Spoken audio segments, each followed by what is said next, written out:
सभी साथियों को मेरा नमस्कार। मैं निगम चौहान आप सभी लोगों का स्वागत करता हूं आपके अपने YouTube चैनल मैथ्स बाय निगम में। दोस्तों, हम क्रैश कोर्स कर रहे थे यूपीएसआई के लिए और इसी क्रम में आज जो है 7th चैप्टर है रेशियो एंड प्रोपोर्शन, यानी अनुपात और समानुपात। बहुत ही बढ़िया टॉपिक है, बहुत ही बढ़िया चैप्टर है। जैसा कि मैंने आपको समझाया था कि ज़्यादातर चैप्टर्स में इस चैप्टर का यूज़ होता है रेशियो का, है ना। रेशियो के मेथड पढ़ते हैं, इसलिए मैंने ये थोड़ा सा पहले उठा लिया। अब हम इसके बाद ना बड़े चैप्टर पढ़ना शुरू करेंगे, जैसे कि परसेंटेज है, प्रॉफिट एंड लॉस है, सिंपल इंटरेस्ट, कंपाउंड इंटरेस्ट है, जो मेनली आते हैं ज़्यादा एग्जाम में। चलिए तो आज शुरू करते हैं। टॉपिक है रेशियो एंड प्रोपोर्शन, यानी अनुपात और समानुपात। तो सबसे पहले थोड़ा सा बेसिक समझ लो अनुपात समानुपात के लिए कि क्या कंडीशन बनती है। जैसे हमने कहा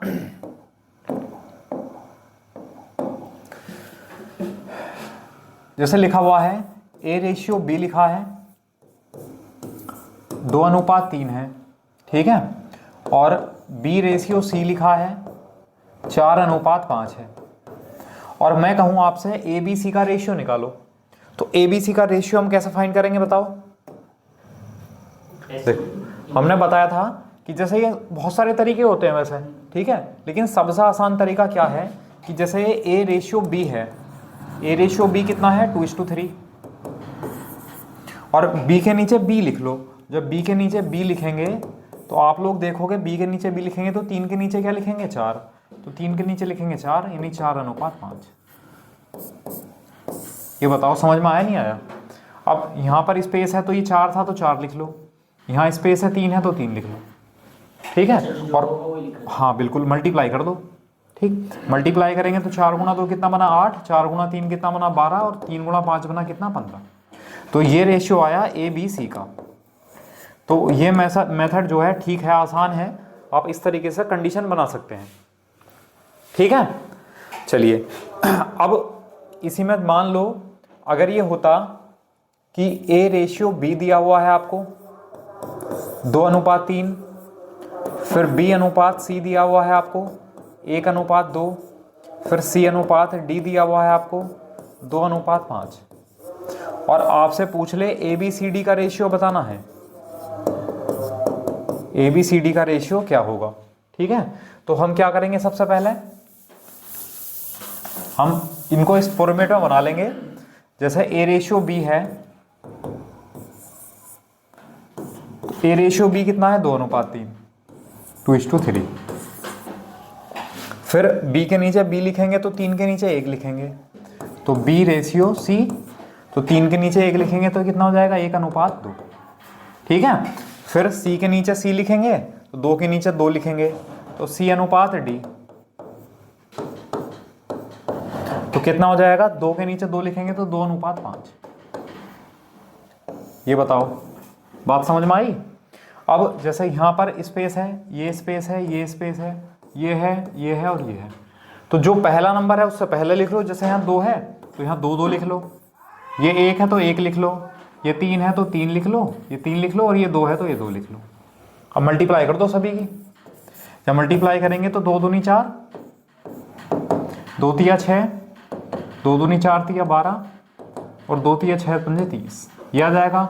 और हम देख सकते हैं सभी नंबर 2 से डिवाइड हो जाएंगे, तो 2 से डिवाइड कर लो, 2 दूनी 4, 2 तिया 6,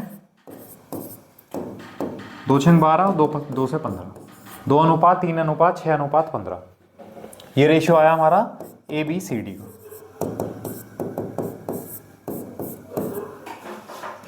बताओ ये चीज समझ में आई। चलिए ठीक है। अब क्या करते हैं, मान लो अगर आपको दे रखा है कि जैसा 2 रेशियो हैं 1/2, रेशियो 2/3, रेशियो 4/5, ये लिखा हुआ है मान लो।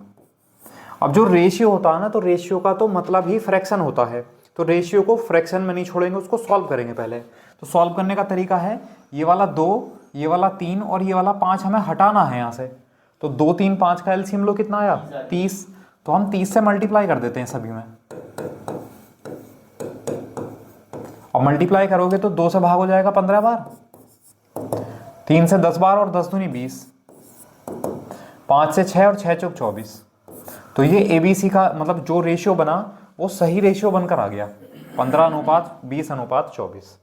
ठीक है, तो रेशियो अगर फ्रैक्शन में है तो उसको हम सॉल्व करेंगे इस तरह।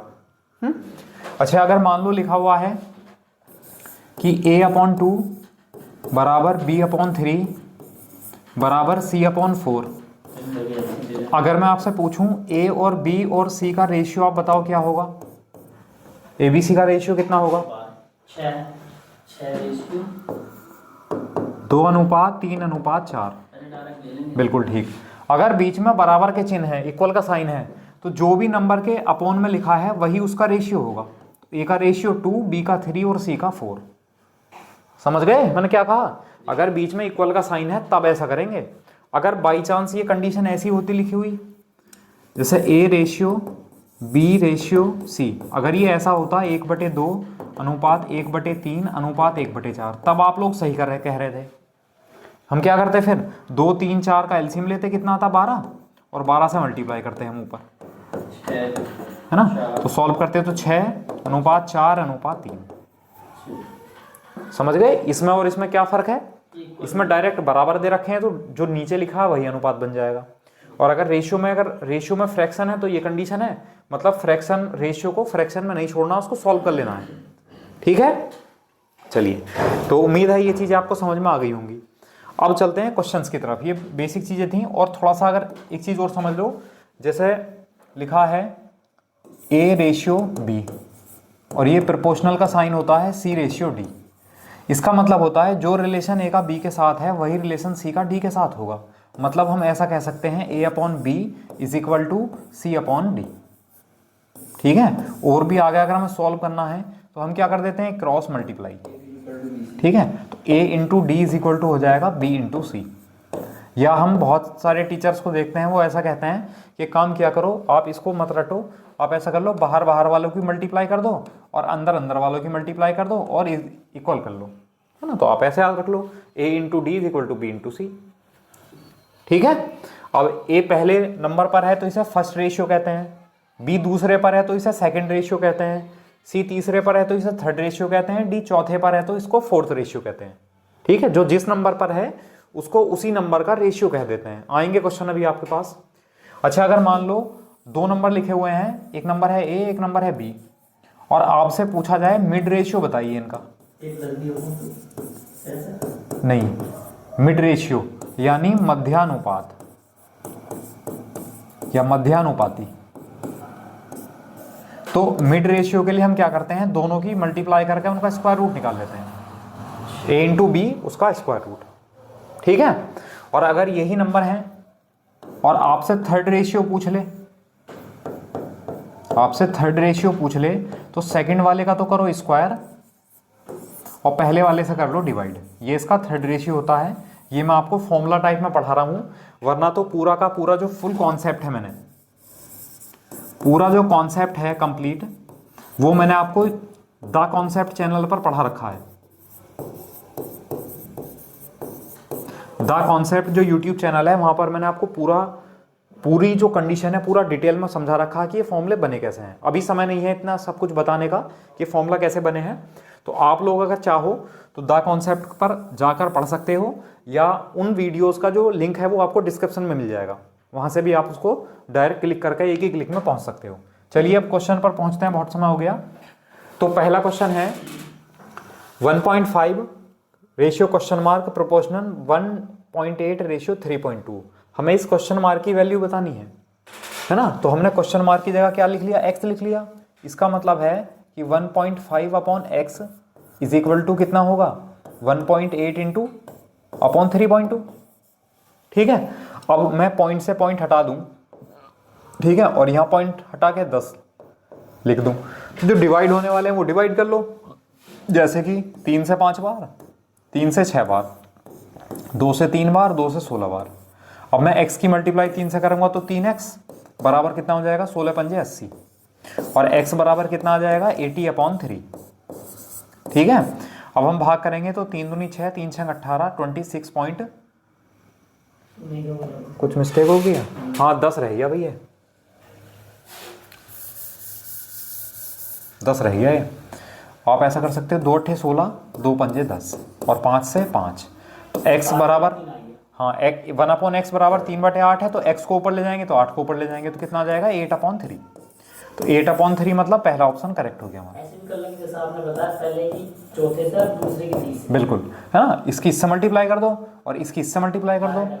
x इंटू 1.8 बराबर हो जाएगा 1 डायरेक्ट मल्टीप्लाई कर लो चाहो तो आप, है ना भाई, 15 दूनी 30 0 और 15 तिया 45 और 3 48, तो 4.80 आ जाएगा। एक पॉइंट से एक पॉइंट हटा लो, ठीक है। 12 6 तिया 18 और 6 से 8 बार कितना आ जाएगा 8/3। या आप डायरेक्ट ऐसे कर सकते हो, ये तो कैलकुलेशन का पार्ट है। समझ आया? चलिए पहले आपको जो आसान क्वेश्चन रखे गए हैं उसके बाद उनका लेवल बढ़ाया गया है, देखना आप लोग कहां तक पहुंचेंगे। 8, 10 और 12 का प्रथम अनुपाती बताइए। What will be the first proportional of 8, 10 and 12। अब देखो हमें 3 नंबर दे रखे हैं, एक 8 है, एक 10 है और एक 12 है, और फर्स्ट प्रोपोर्शन पूछा है प्रथम अनुपात। तो फर्स्ट प्रोपोर्शन है तो फर्स्ट प्लेस पर ही तो होगा, पहले स्थान पर, तो पहले स्थान पर हम x मान लेते हैं, ठीक है। जो रिलेशन इसका इसके साथ होगा वही रिलेशन इसका इसके साथ होगा। तो आप लोग क्या करना है, x की मल्टीप्लाई 12 से करो और इनकी मल्टीप्लाई कर दो, ठीक है भाई। 4 तिया 12, 4 दूनी 8, तो x बराबर कितना आया 20/3। तो फर्स्ट प्रोपोर्शन कितना हो जाएगा 20/3, ऑप्शन नंबर सी करेक्ट हो जाएगा। तो 3 नंबर देकर आपसे फर्स्ट, सेकंड, थर्ड या फोर्थ कोई सा भी पूछ सकता है। फर्स्ट पूछा तो यहां मान लिया, अगर सेकंड पूछा होता तो 8 के बाद मानते, 8, x, 10, 12। अगर थर्ड पूछा होता तो 8 और 10 के बाद में मानते, और अगर फोर्थ पूछा होता तो सबसे लास्ट में मानते। जो जिस प्लेस का रेशियो पूछेगा उसी प्लेस पर x मानकर उसको क्वेश्चन को सॉल्व कर देंगे, ठीक है। चलिए नेक्स्ट है 12, 15 और 16 का द्वितीय अनुपात। मैंने आपको अभी बताया द्वितीय अनुपात पूछा है किस किस का, 12 का, 15 का और 16 का। तो सेकंड प्रोपोर्शन पूछा है हमसे, तो सेकंड प्लेस पर होगा, तो सेकंड प्लेस मतलब 12 के बाद, तो इनका मल्टीप्लाई बराबर इनकी इनको डिवाइड करेंगे या ऐसा करेंगे, इसकी मल्टीप्लाई करेंगे, इसकी मल्टीप्लाई करेंगे, तो 15x, यानी ऐसा कर लेंगे ना ABCD, तो AD into B, AD is equal to BC, तो 15x बराबर कितना हो जाएगा 12 गुना 16, ठीक है। सॉल्व कर लो 5 से 3 बार, 3 से 5 बार सॉरी, और 3 से 4 बार, तो x बराबर कितना आया 16 चौका 64/5, 64/5। सी ऑप्शन हमारा करेक्ट हो जाएगा। बताइए समझ आया? चलिए आगे बढ़ते हैं। अच्छा यहाँ पॉइंट लगा लो भाई, रहने दो, चलो ऐसे करो। अच्छा हाँ लगा हुआ है यहाँ पर पॉइंट, हमने ध्यान नहीं दिया। 0.18 और 0.08 का मध्य अनुपाती पूछा है, मीन प्रोपोर्शनल यानी मिड रेशियो पूछा है, ठीक है। अभी मैंने आपको मिड रेशियो के लिए क्या बताया, जो भी दोनों नंबर हैं उनकी तो कर लो आप मल्टीप्लाई और उसका निकाल दो स्क्वायर रूट, ठीक है। अब हम देखेंगे 18 8 144 होता है, 144 आ गया, और पॉइंट के बाद 4 नंबर आएंगे तो हमने 0 लगा दिया है, ये आ गया कंडीशन। अब 144 का स्क्वायर रूट क्या होता है 12, और पॉइंट के बाहर आएंगे तो 2 पेयर बनेंगे तो कितना हो जाएगा 0.12, यानी 0.12। कौन सा ऑप्शन हो जाएगा बी। बताओ समझ में आया?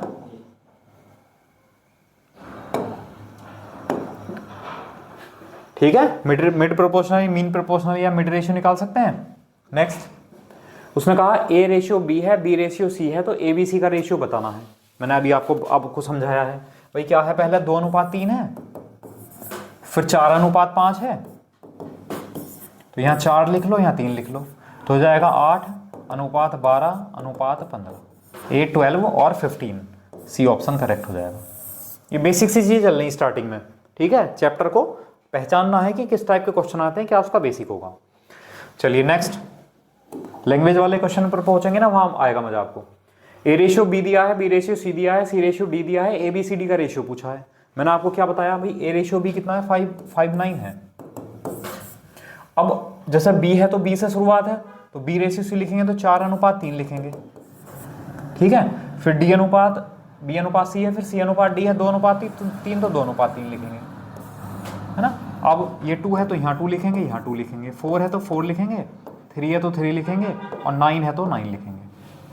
ठीक है, मल्टीप्लाई कर दो सबकी, 5 चौक 20 दूनी 40, 4 दूनी 9 चौक 36, 36 दूनी 72, 9 तिया 27 दूनी 54, और 3 तिया 9 9 81, तो यह जाएगा 40, 72, 54 और 81। ऑप्शन नंबर डी हमारा करेक्ट हो जाएगा। पूरा करने की जरूरत नहीं थी, लेकिन कभी कभी ऐसा हो जाता है कि ऑप्शन में हमें डिवाइड भी हो जाती चीजें, इसलिए हमने उसको पूरा कैलकुलेट ही किया।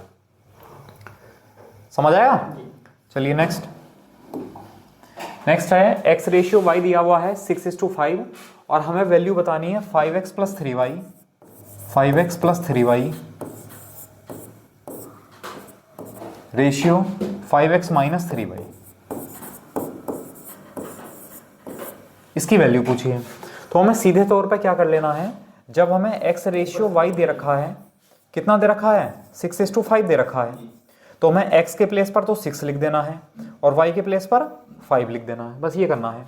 तो x के प्लेस पर जब हम 6 लिखेंगे तो 5 × 6 कितना हुआ 30, प्लस y के प्लेस पर 5 रखेंगे तो कितना हुआ 15, x के प्लेस पर 6 तो 30 - 15 कितना हुआ 45, और ये कितना हुआ 15, और 15 तिया 45, 3:1, ये हमारा ऑप्शन आ गया बी। समझ आया? अगर इस तरह X Y A B C D के रेशियो देकर आपसे कुछ भी वैल्यू पूछेगा तो डायरेक्ट वैल्यू वहां पुट कर देनी है केवल। ठीक है, चलिए नेक्स्ट है, हाँ अब ये हमें सॉल्व करना पड़ेगा। उसने कह रखा है 4x² - 3y², 4x² - 3y² और रेशियो 2x² में इसे अपॉन में लिख लेता हूं कि सॉल्व तो करना ही पड़ेगा, अपॉन 2x² + 5y²। इसका जो रेशियो है वो दिया हुआ है हमें 12/19, है ना, 12:19 दे रखा, तो x रेशियो y बताना है। अब देखो एक तो तरीका है इसका ऑप्शन मेथड, अगर आपको ऑप्शन मेथड आसान लगे, आसानी होता है वैसे कभी कभी टाइम लग जाता है। उसने जब हमसे x रेशियो y पूछा है तो पहला ऑप्शन x का होगा, दूसरा y का होगा।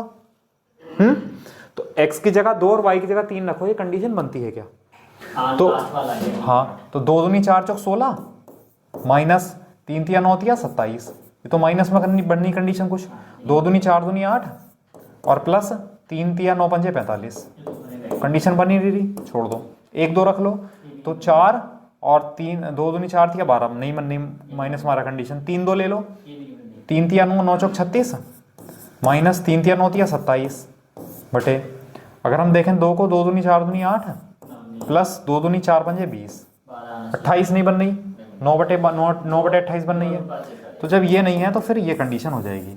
यहाँ पुट करके देख लो वैल्यू, देखो 2 दूनी 4 चौक 16 माइनस 3, 16 - 3 कितना हुआ 13, 2 दूनी 4 चौक 16 माइनस 3 अपॉन 2x², 2 दूनी 4 दूनी 8 प्लस 5, 8 5 13, तो 13/13 बननी है condition. 4x² - 3y² ratio 2x² + 5y², 12 और 19 दे रखा है। 36 सर जी गलत कर लिया, ये बनेगी 3:2 आई। अच्छा देखते हैं, देखो 3 तिया 9 चौक 36 हो गया और 2 दूनी 4 तिया 12, हाँ 12।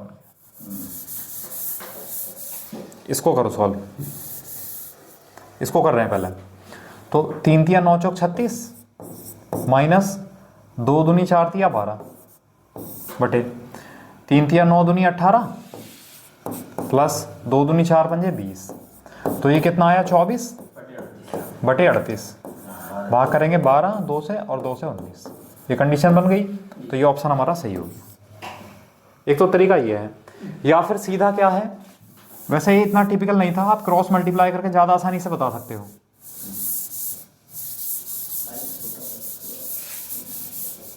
ठीक है, कैसे हैं, क्रॉस मल्टीप्लाई कर दो आप यहाँ, 19 चौक 76 76x² माइनस 19 या 57 y² इज इक्वल टू 12 दूनी 24 x² प्लस 12 पंजे 60 y²।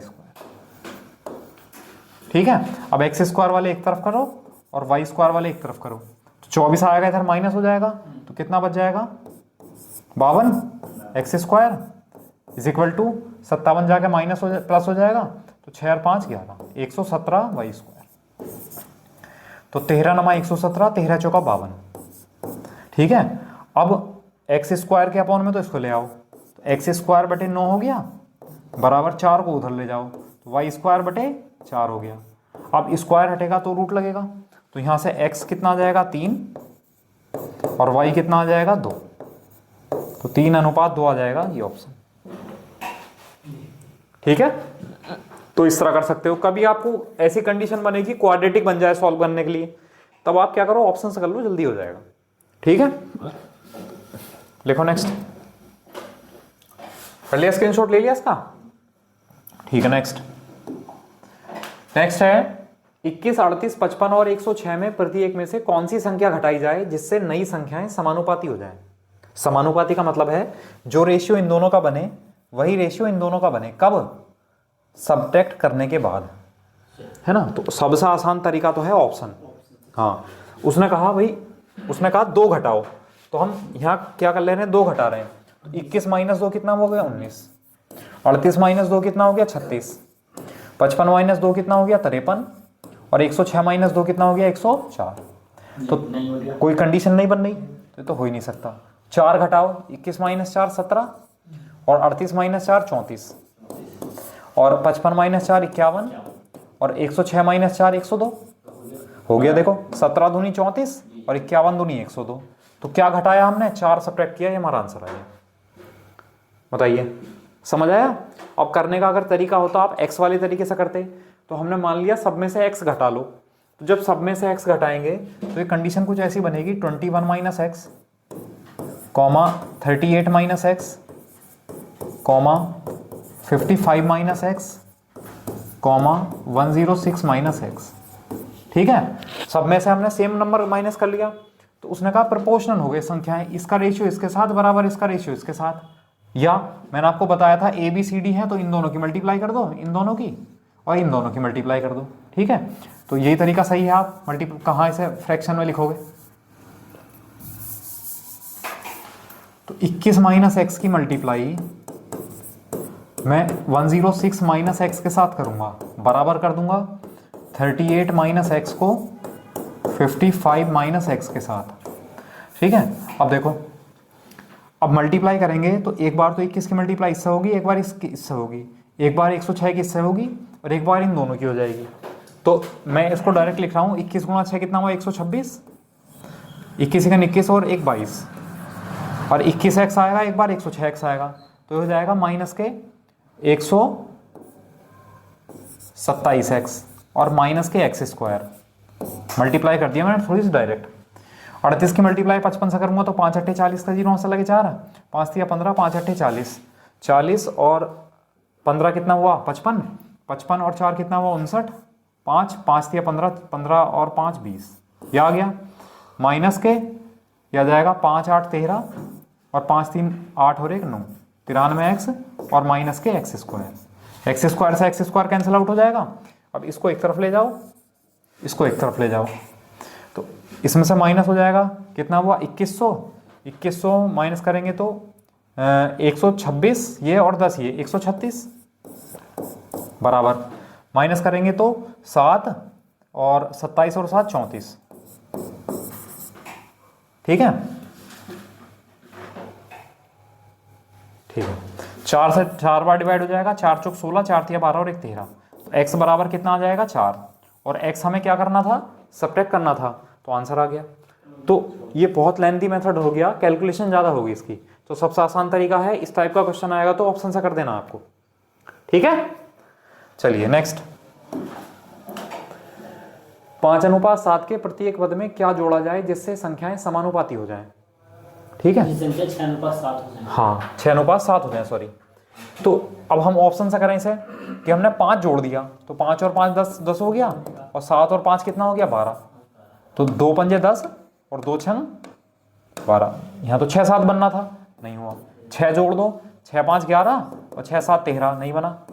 7 जोड़ दो, 7 5 12 और 7 7 14, है ना। 2 छंग 12, 2 सत्ते 14, 6 7 बन गया तो ऑप्शन कितना है हमारा सी।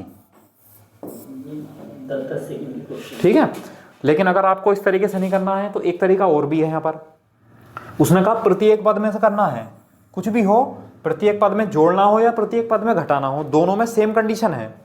तो हमारे लिए हमारे पास एक तरीका है, जैसे पहला रेशियो है 5:7। कुछ लैंग्वेज प्रॉब्लम भी हम इस तरीके से करेंगे तो आसान बन जाएंगी वो।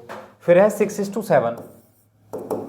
जब दोनों में सेम नंबर सब्ट्रैक्ट किया जाए या दोनों में सेम नंबर ऐड किया जाए तब ये कंडीशन अप्लाई होती है। अब आप लोग यहाँ चेक करोगे यहाँ कितना डिफरेंस है, पहले यहाँ चेक करो कितना अंतर है 1, यहाँ कितना अंतर है 0, तो अंतर बराबर नहीं है, अंतर बराबर करेंगे कैसे, यहाँ कितना डिफरेंस है 1 का, 1 से ऊपर मल्टीप्लाई कर दो, ऊपर कितना अंतर है 2 का, 2 से नीचे मल्टीप्लाई कर दो। अब ये रेशियो क्या बने, तो ऊपर का रेशियो तो बना 5:7 और नीचे का बना 12:14, है ना। अब देखो 5 में क्या जोड़ा 7, 7 में क्या जोड़ा, तो क्या नंबर ऐड करना पड़ा 7। यहाँ से। या फिर आप इस तरीके से क्वेश्चन को कर सकते हैं, ये भी आसान है। ठीक है, लेकिन ये तभी होगा जब सेम नंबर दोनों में प्लस किया जाएगा या सेम नंबर दोनों में माइनस किया जाएगा। अगर नंबर अलग अलग है तो हम इस तरीके से नहीं कर सकते। ठीक है, चलिए स्क्रीनशॉट ले लिया। नेक्स्ट है दो संख्याएं 3:5 के अनुपात में हैं, यदि प्रत्येक में 10 जोड़ा जाए तो अनुपात 5:7 हो जाता है। और इस बार हमें क्या बताना है, संख्याएं बतानी है, नंबर्स बताना है। ठीक है, तो देखो हम क्या करेंगे, एक तो तरीका जो मैंने आपको अभी बताया भाई 3:5 है नंबर और बाद में किस रेशियो में बन गए 5:7। अब आप लोग मुझे बताओ यहां कितना डिफरेंस है, कितना जोड़ा गया 2, और यहां कितना जोड़ा गया, यहां भी 2 जोड़ा गया, तो यहां तो हमें कुछ करना ही नहीं है, डिफरेंस सेम है। हमारे हिसाब से अनुपात में कितना जोड़ा गया है 2 यूनिट, जबकि क्वेश्चन में कितना जोड़ा गया है 10, तो 2 यूनिट जो है वो 10 के बराबर है, तो 1 यूनिट कितने के बराबर होगा 5 के। अब क्या पूछा है हमसे, संख्याएं, तो संख्याएं किस अनुपात में थी 3:5 में थी ना, तो 3 यूनिट कितने के बराबर होगा 3 पंजे 15, और 5 यूनिट कितने के बराबर होगा 5 पंजे 25। जो संख्याएं हैं वो कितनी बन गई 15 और 25, सी ऑप्शन हमारा करेक्ट हो जाएगा। बताइए ये समझ में आया, या फिर एक एक्स वाला तरीका है, भाई हमने कहा संख्याएं 3:5 के अनुपात में थी तो हमने 3x और 5x मान ली, फिर उसने कहा प्रत्येक में 10 जोड़ दो, तो इसमें जब 10 जोड़ेंगे तो 3x + 10 हो जाएगा, और इसमें जब 10 जोड़ेंगे तो 5x + 10 हो जाएगा। और उसने कहा अब जो संख्याएं हैं वो किस अनुपात में हो जाएंगी 5:7 के अनुपात में हो जाएंगी, तो यहाँ से क्रॉस मल्टीप्लाई करके x का मान निकालेंगे, x का मान आ जाएगा तो x के मान को यहाँ और यहाँ रख लेंगे, वैल्यू हो जाएंगी। ठीक है, फिर यह एक तरीका ही है, समझ आया। ऑप्शन से होने का नहीं है। हाँ, ऑप्शन से नहीं होगा क्योंकि कंडीशन अब चेंज होगी थोड़ी, या ऑप्शन से भी कर सकते हैं लेकिन ज्यादा टाइम लग जाएगा। जैसे मैं अगर इसी ऑप्शन को उठा लूं, संख्याएं मेरी 15 और 25 हैं, उसने कहा सब में 10 जोड़ो, तो अगर इसमें 10 जोड़ा तो 15 का 25 बन गया और 25 का 35 बन गया। अब अनुपात ये आ जाना चाहिए, तो 5 पंजे 25 और 5 सत्ते 35, ये आ गया, तो ये ऑप्शन सही होगा। लेकिन क्योंकि उसमें बार बार चेक करना पड़ेगा तो इससे अच्छा तरीका ये है फिर ये है। भाई अगर हमसे संख्याएं तो पूछी हैं, तो संख्याएं मतलब ये वाली तो दे रखी होंगी, 25-35 होंगे। देखो संख्याएं पूछी हैं तो संख्याएं यही तो होंगी, तो हमने ऑप्शन उठा लिया ये वाला कि ये है संख्याएं। अब ये संख्याएं हैं तो उसने कहा यदि प्रत्येक में 10 जोड़ा जाए, 15 में 10 जोड़ा 25 हो गया, 25 में 10 जोड़ा 35 हो गया, तो अनुपात ये हो जाना चाहिए, अब वो बन गया। ठीक है, चलो नेक्स्ट है 3 कक्षाओं में छात्रों की संख्या 2, 3, 5 के अनुपात में है, यदि प्रत्येक कक्षा में 40 छात्र बढ़ जाएं तो अनुपात 4, 5, 7 हो जाता है। प्रारंभिक संख्या जो बतानी है छात्रों की वो बतानी है। अब भैया टाइमर लगाएंगे, अब काम नहीं बनेगा ऐसे, बहुत समय हो गया मुझे क्वेश्चन करते हुए, अब आप लोग करेंगे पहले। 30-30 सेकंड का समय होगा।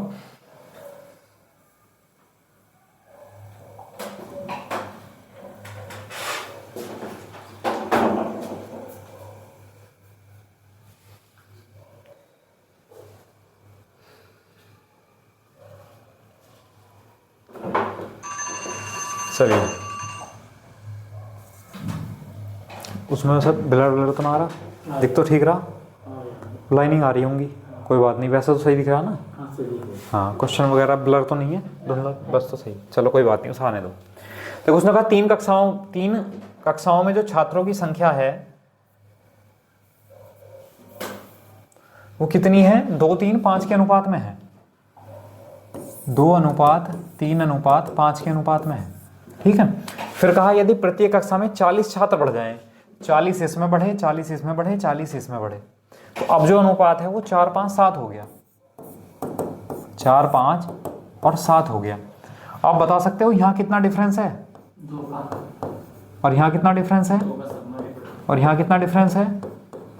तो हमारे हिसाब से तो 2 यूनिट बढ़ी, प्रति संख्या जो है हमारे हिसाब से 2 अनुपात बढ़ी, लेकिन क्वेश्चन में कहा गया 40 छात्र बढ़े प्रत्येक में, तो 2 यूनिट जो है वो 40 स्टूडेंट के बराबर है, 1 यूनिट कितने के बराबर होगा, 20 के।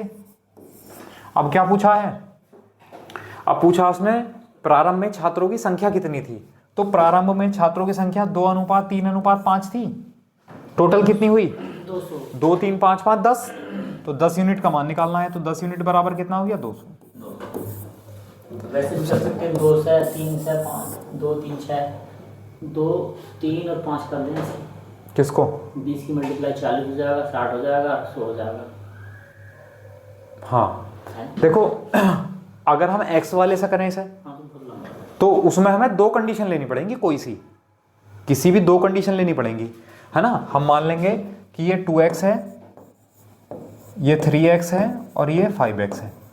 उसने कहा इसमें भी 40 बढ़ गई संख्या, इसमें भी 40 बढ़ गई, तो जब पहले 2 में आप बढ़ा रहे हो तो पहले 2 का अनुपात ही बराबर रखेंगे इनके, तो मतलब 2x + 40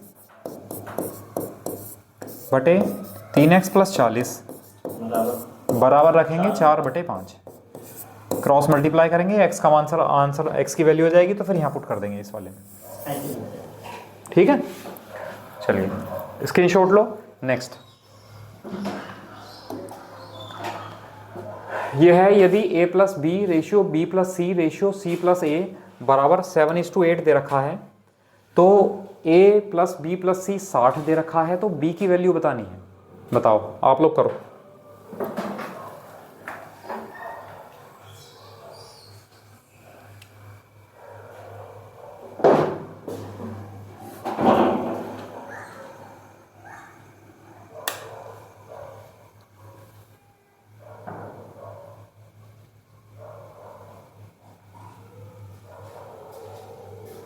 अब देखना, तो वो नहीं है, अब बहुत ज़्यादा है, बहुत ज़्यादा ना, वैसे तो क्लियर है ना क्वेश्चन तो, क्लियर।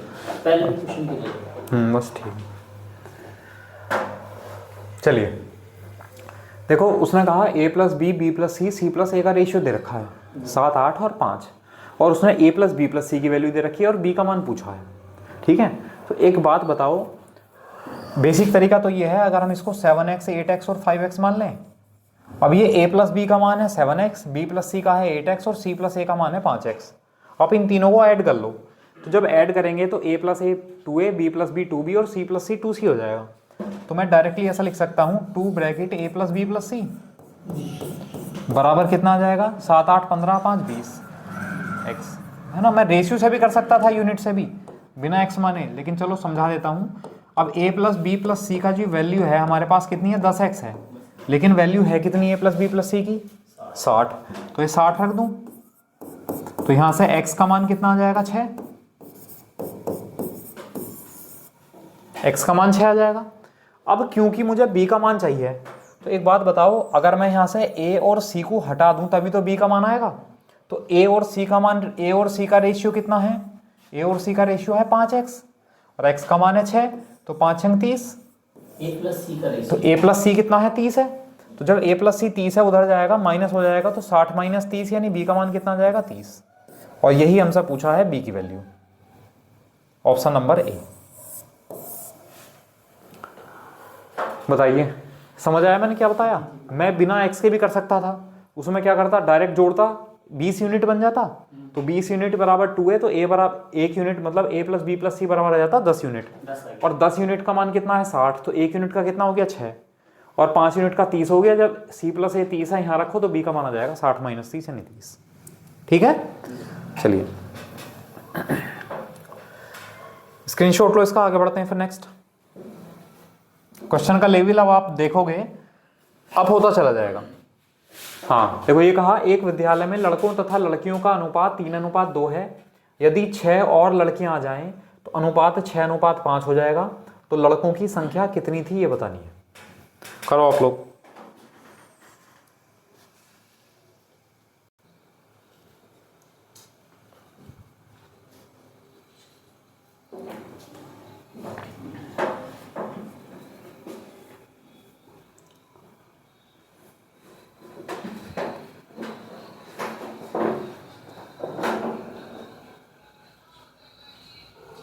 कर लिया? चलिए मैं बताता हूँ। उसने कहा विद्यालय में लड़कों और लड़कियों की संख्या का अनुपात था 3:2। लड़के और लड़कियां कितना है 3:2। फिर उसने कहा 6 और लड़कियां आ जाएं। क्या आई हैं लड़कियां? गर्ल्स बढ़ गई हैं। गर्ल्स कितनी आ गई हैं 6। ठीक है। उसने कहा अब जो अनुपात है वो 6:5 हो जाएगा लड़कों और लड़कियों का। क्या हो जाएगा? 6:5 हो जाएगा। ये तो कहा गया है। अब मुझे आप लोग एक बात बताओ, एक्स से हम कर सकते हैं लेकिन बिना उसके समझो अगर समझ में आता है तो एक बात बताओ, लड़कियों की संख्या ही तो बढ़ी है, लड़कों की तो नहीं बढ़ी। लड़के तो जितने पहले होंगे उतने बाद में भी होंगे।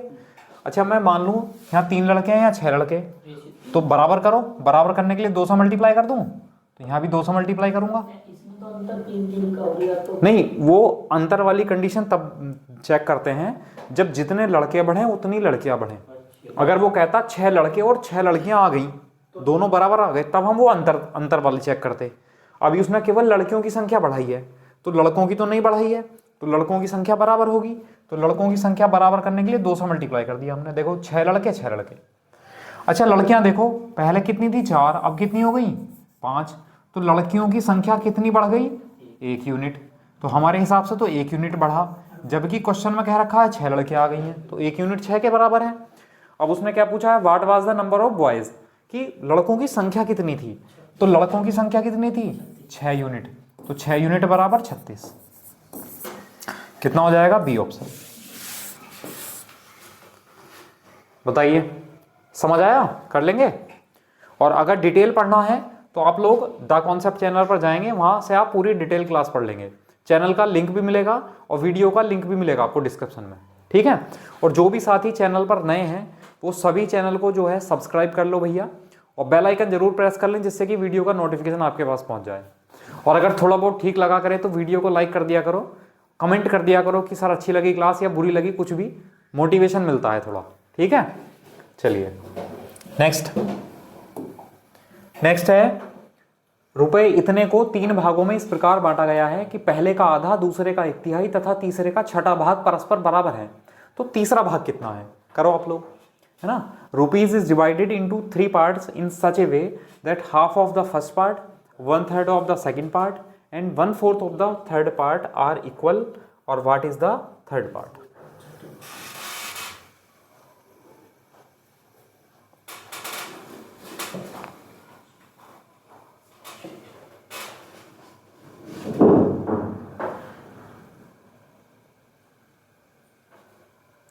चलिए 3 भागों में बांटना है। हमने मान लिया पहला भाग, दूसरा भाग और तीसरा भाग। अब उसने हमें बताया कि पहले का आधा, तो पहले का आधा कितना हुआ 1/2।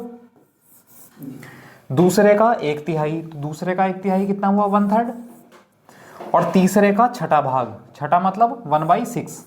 ये सब क्या है? ये सब इक्वल हैं। ये सब क्या हैं? इक्वल हैं। ये तो कहा है परस्पर बराबर हैं। तो तीसरा भाग बताना है। अब देखो ये तो बहुत आसान है भाई, इसमें तो आपको पहले का रेशियो, दूसरे का रेशियो, तीसरे का रेशियो डायरेक्ट ही पता है। तो हमें तीसरा वाला बताना, तो 6 यूनिट तो होगा वो, तो 6 से मल्टीप्लाई करके आएगा। ठीक है। अच्छा अगर 6 से मल्टीप्लाई करके आएगा तो 6 से कौन सी संख्या मल्टीप्लाई हो रही है इसमें?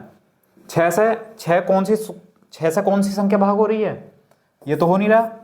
6 दूनी 18, ये हो गया, ये भी हो गया, और 8 5 13 1 14, ये नहीं हो रहा। 2 ऑप्शन तो हो नहीं रहे, है ना। चलो कर लो, कोई बात नहीं।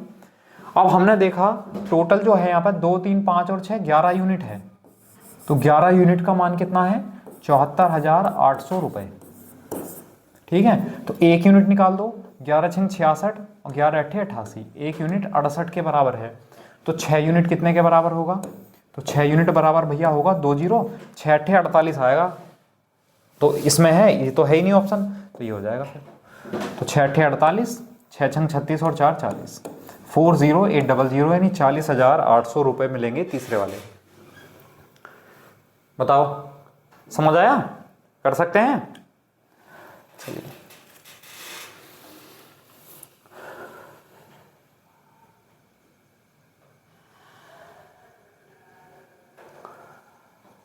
नेक्स्ट है 58,400 रुपए को ABC में इस प्रकार बांटा गया है कि A को 3 रुपए मिले तो B को 4 रुपए मिले। यदि B को 3.5 रुपए मिले तो C को 3 रुपए मिले, तो B को कितने रुपए मिले होंगे? हाँ करो।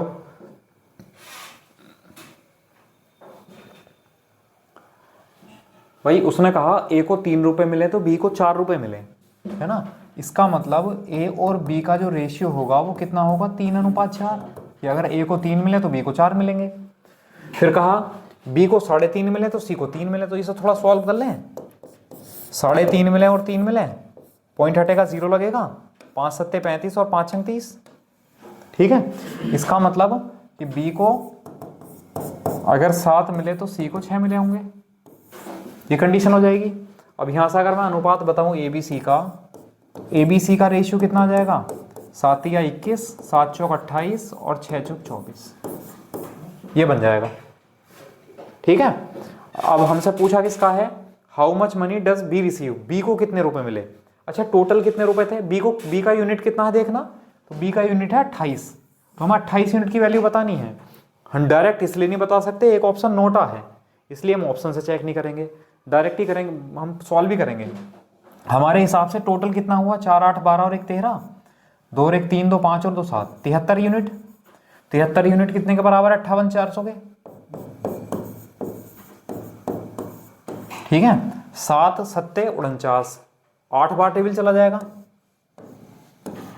1 यूनिट 800 के बराबर आ जाएगा। ठीक है, अब क्या पूछा है? बी, तो बी को कितना? 28 यूनिट, तो 28 यूनिट बराबर 800 गुणा 28, 00, 8 8 64 का 4 आंसर लगे 6, 8 दूनी 16 और 6 22, तो कितना मिलेगा? 22,400। बी ऑप्शन हमारा करेक्ट हो जाएगा। ये किसको मिलेंगे? बी को मिलेंगे 22,400 रुपए। बताओ, समझ आया?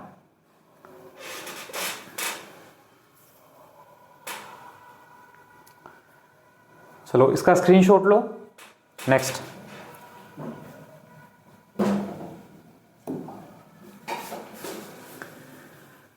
है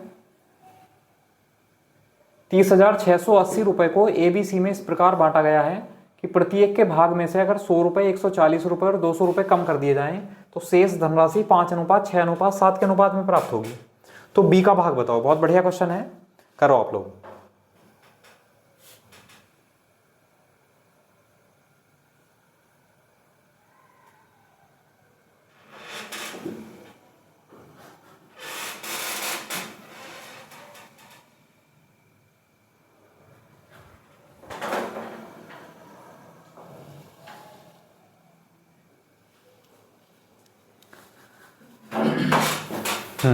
समझ में आए कुछ बात?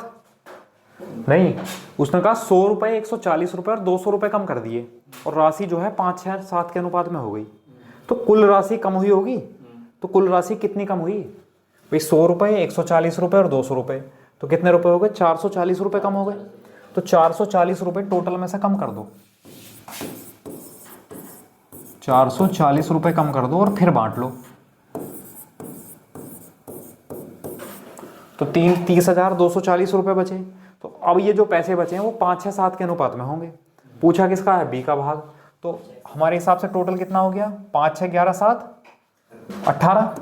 18 यूनिट बराबर 30,240। ठीक है, अब 1 यूनिट बराबर 18 का 18, 12 बचा, 122 हुआ, 18 छका 108, 14 बचा, 18 8 144। तो 1 यूनिट जो है वो 1680 के बराबर है। अब क्या पूछा है? बी का पार्ट। तो बी का पार्ट कितना है? 6 यूनिट। तो 6 यूनिट बराबर कितना हो गया 0, 6 8 48 का 8 हाथ से लगे 4, 6 6 36 4 40, 6 6 और 4 10, कितना हो गया 10,080 रुपए। ठीक है, लेकिन बी के रुपए कुछ कम भी तो करे थे, बी के 140 रुपए भी तो कम करे थे, तो ये और जोड़ दो 140 रुपए जो कम करे थे, तो कितना हो गया 10 220। ये ऑप्शन आ जाएगा हमारा बी। बताओ समझ आया? बताओ समझ आया?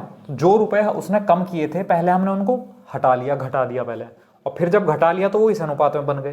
तो इस अनुपात में बांटने के बाद, क्योंकि बी का पूछा है तो गलती बहुत होती है, एक ऑप्शन हो सकता है 10,080 मिल जाए आपको और आप वहीं टिक कर दो।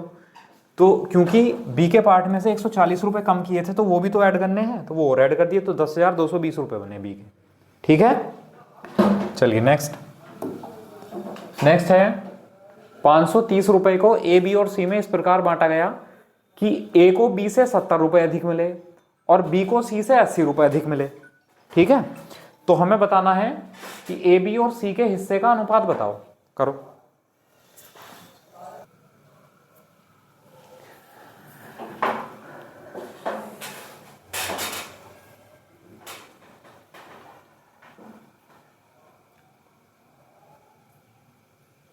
करो।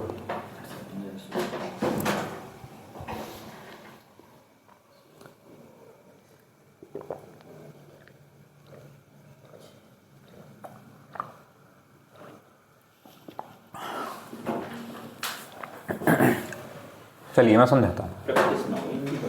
हैं? हाँ देखो, एक तो तरीका है कि आप ऑप्शन से कर लो, ये बहुत ही बढ़िया सीरीज चल रही है। अगर आपने केवल ये भी कर ली ना तो बहुत बड़ा सहारा हो जाएगा मैथ्स के लिए आपके लिए।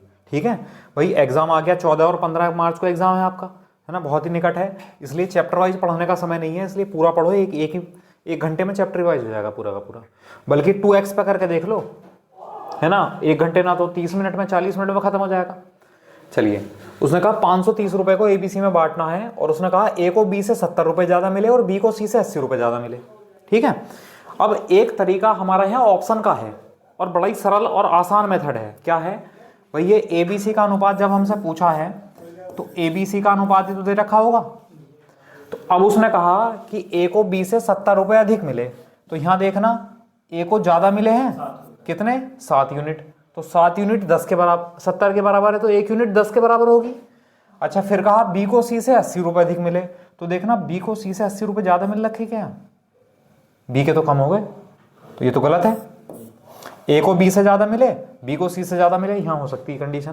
तो देखो 18 7 25, तो 7 यूनिट 70 के बराबर है, 1 यूनिट 10 के बराबर, और यहाँ 8 यूनिट, तो 8 यूनिट 8 × 80, यानी बी को सी से 80 रुपए ज्यादा मिले, यही तो कहा था। तो ये कंडीशन सही हो गई, आंसर आ गया, कुछ करने की जरूरत ही नहीं है। समझ आया?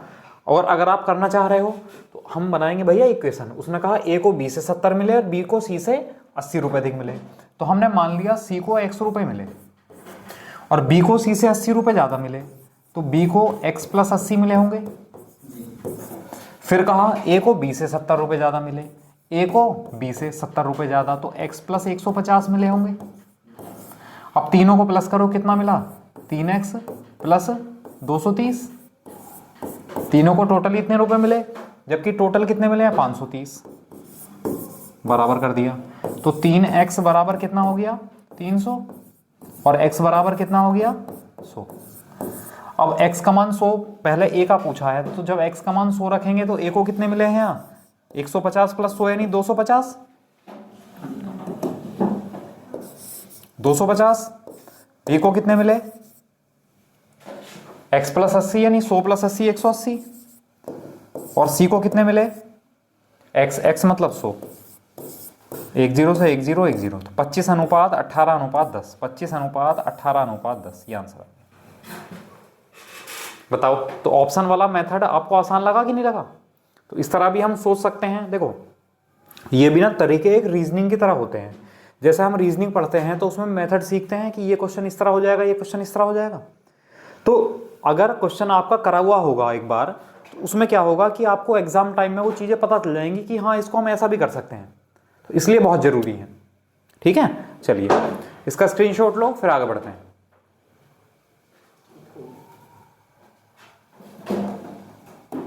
नेक्स्ट, यह है एक पेटी में 5 दर्जन शीशे थे। पेटी के गिरने पर टूटे हुए तथा बिना टूटे हुए शीशों का अनुपात निम्नलिखित में से कौन सा नहीं हो सकता। बहुत ही बढ़िया, बहुत ही लॉजिकल सवाल है, करो आप लोग।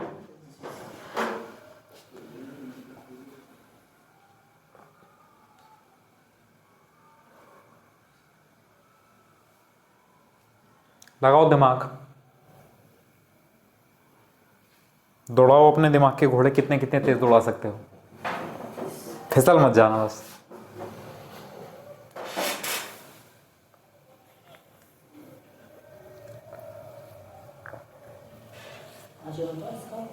पांच अनुपात 7। चलिए देखते हैं। उसने कहा एक पेटी में 5 दर्जन शीशे हैं। 5 दर्जन मतलब 60 शीशे हैं। अब एक बात बताओ मुझसे कि जो टूटे हुए शीशे हैं, है ना, ऐसे ऐसा मान लो ये टूटे हुए शीशे हैं, ये बिना टूटे शीशे हैं। दोनों कुल मिलाकर अगर जोड़ेंगे तो 60 ही तो आएंगे। टूटे हुए बिना टूटे हुए को अगर संख्या देखेंगे तो 60 की 60 ही तो रहेगी। इसका मतलब इन दोनों का रेशियो ऐसा होगा जो 60 को भाग कर देगा, है ना। तो उसने पूछा नहीं हो सकता, तो जो भाग नहीं करेगा वो नहीं हो सकता। तो 5 और 7 12 ही तो भाग कर सकता है, तो ये तो होगा नहीं। 4 और 1 5 भाग कर देगा, नहीं होगा। 9 और 1 10 भाग कर देगा, नहीं होगा। 6 और 5 11, ये आ जाएगा। देखो उसने पूछा टूटे हुए और बिना टूटे हुए शीशों का अनुपात नहीं हो सकता। नहीं हो सकता। हाँ, उसने पूछा ना नहीं, ये एक ऐसा शब्द है, ये तुम्हारी नौकरी खा जाएगा नहीं। समझ गए। बहुत सारे क्वेश्चन होते हैं, हम उसमें नहीं पे ध्यान नहीं देते, इस पे ध्यान दिया करो। नहीं हो सकता, तो नहीं हो सकता का मतलब है कि अगर टूटे हुए और बिना टूटे हुए का अनुपात में 6:5 ले लूं तो 6 और 5 कितना हुआ 11। तो 11 इसको 60 को भाग थोड़ा ही कर देगा। इसका मतलब ये अनुपात नहीं हो सकता कभी भी। ये आंसर आ गया ना, कोई कैलकुलेशन नहीं थी, कुछ नहीं थी, बस थोड़ा लॉजिकल क्वेश्चन था। समझ आया। लेकिन अगर हाँ अब आ गया अगर क्वेश्चन, तो आप, मैं मानता हूं 2 सेकंड का समय नहीं लगने दोगे, आंसर टिक कर दोगे। चलिए नेक्स्ट है भैया 56,250 रुपए को ABC में इस प्रकार बांटा गया है। बांटने वाले क्वेश्चन बहुत आते हैं यहाँ से, सिक्कों वाले आ जाते हैं या इनकम वाले, और ये वाले। A और B और C के कुल भाग का आधा तथा B को A और C के कुल भाग का 1/4 मिले, तो A को B से कितने रुपए अधिक मिले। A को B से कितने रुपए अधिक मिले। चलो करो भाई, थोड़ा सा दिमाग लगाओ, फिर मैं समझाता हूं। 10-15 सेकंड पढ़ो क्वेश्चन क्या है।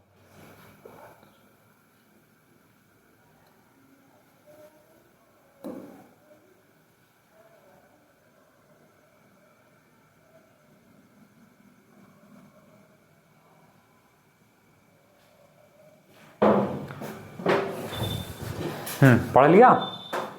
चलिए उसने कहा है कि AB और C में बांटा गया 56,250 रुपए को। फिर कहा A को B तथा C के कुल भाग का आधा मिले। उसने कहा A को जो मिले वो B और C के कुल भाग का आधा मिले। देखना ऐसी कंडीशन बनेगी क्या, A को B और C के कुल भाग का आधा। तो मैं कह सकता हूं कि यहां से A और B C का अनुपात अगर मैं निकालूं, A ratio B plus C निकालूं, तो कितना आ जाएगा 1:2। फिर कहा उसने तथा B को A और C के कुल भाग का 1/4 मिले, तथा B को A और C के कुल भाग का 1/4 मिले बराबर। ये कंडीशन बन जाएगी। तो अगर मैं यहां निकाल दूं कि B ratio A plus C कितना होगा, तो वो होगा 1:4। ये बताओ मुझे समझ में आया आप लोगों को या नहीं आया।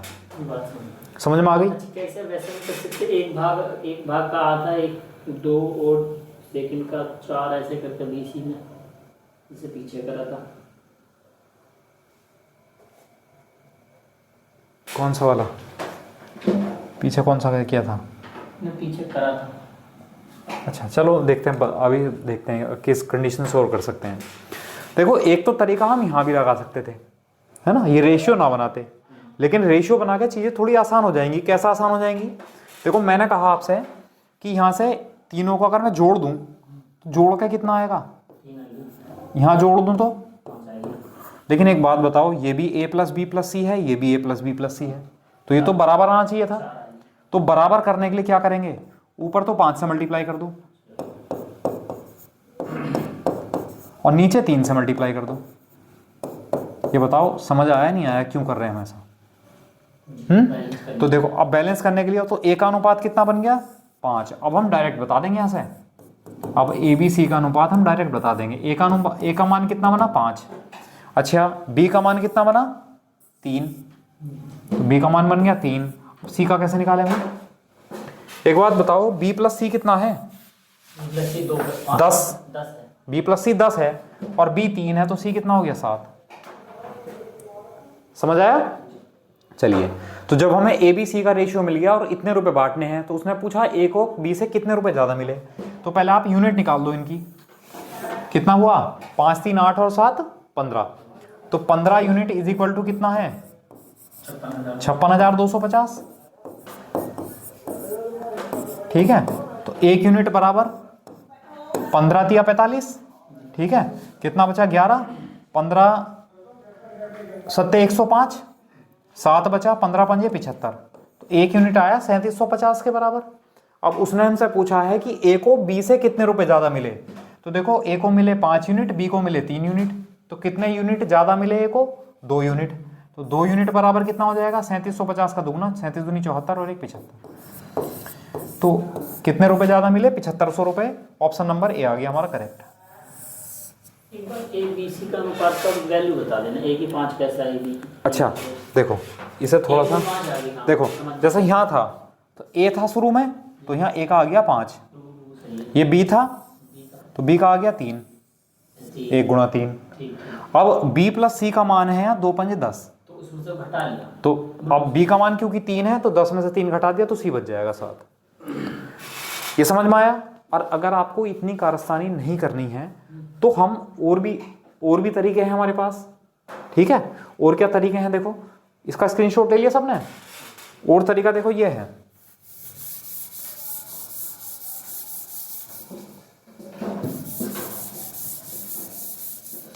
ये कंडीशन तो समझ में आई। उसने कहा तीनों में बांटे गए, तो इसका मतलब यहां से a प्लस बी प्लस सी बराबर कितना होगा, 56,250 होगा। 56,250 होगा। अब मैं अगर b प्लस सी की जगह 2a रख दूं, तो b प्लस सी की जगह 2a रखूंगा तो 3 आ जाएगा। तो 3a बराबर 56,250। तो यहां से a का मान निकाल दो, 3 गन 3, 3 पंजे 15, 3 चौक 12,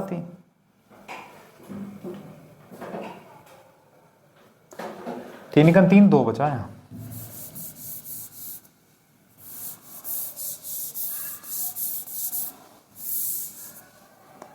ए बराबर 3 गन 3, 2 बचा, 3 अट्ठे 24, 2 बचा, 3 सत्ते 21, 3 पंजे 15। तो ए बराबर हुआ 18,750।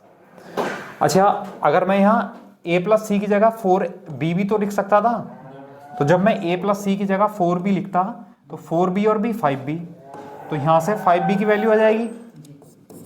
5b बराबर कितना हो जाएगा, 56,250।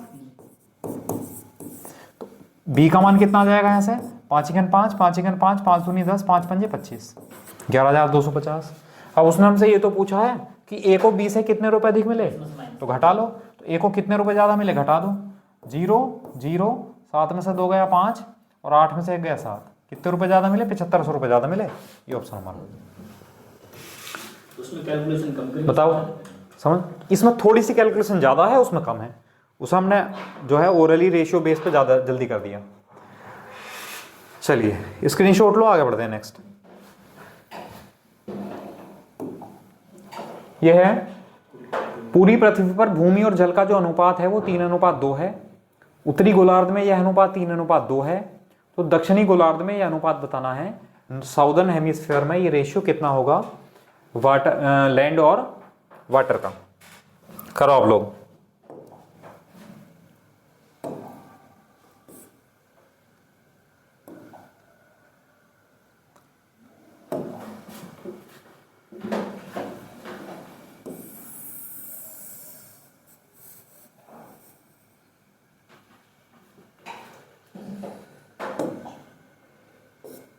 ऑप्शन से कर लो।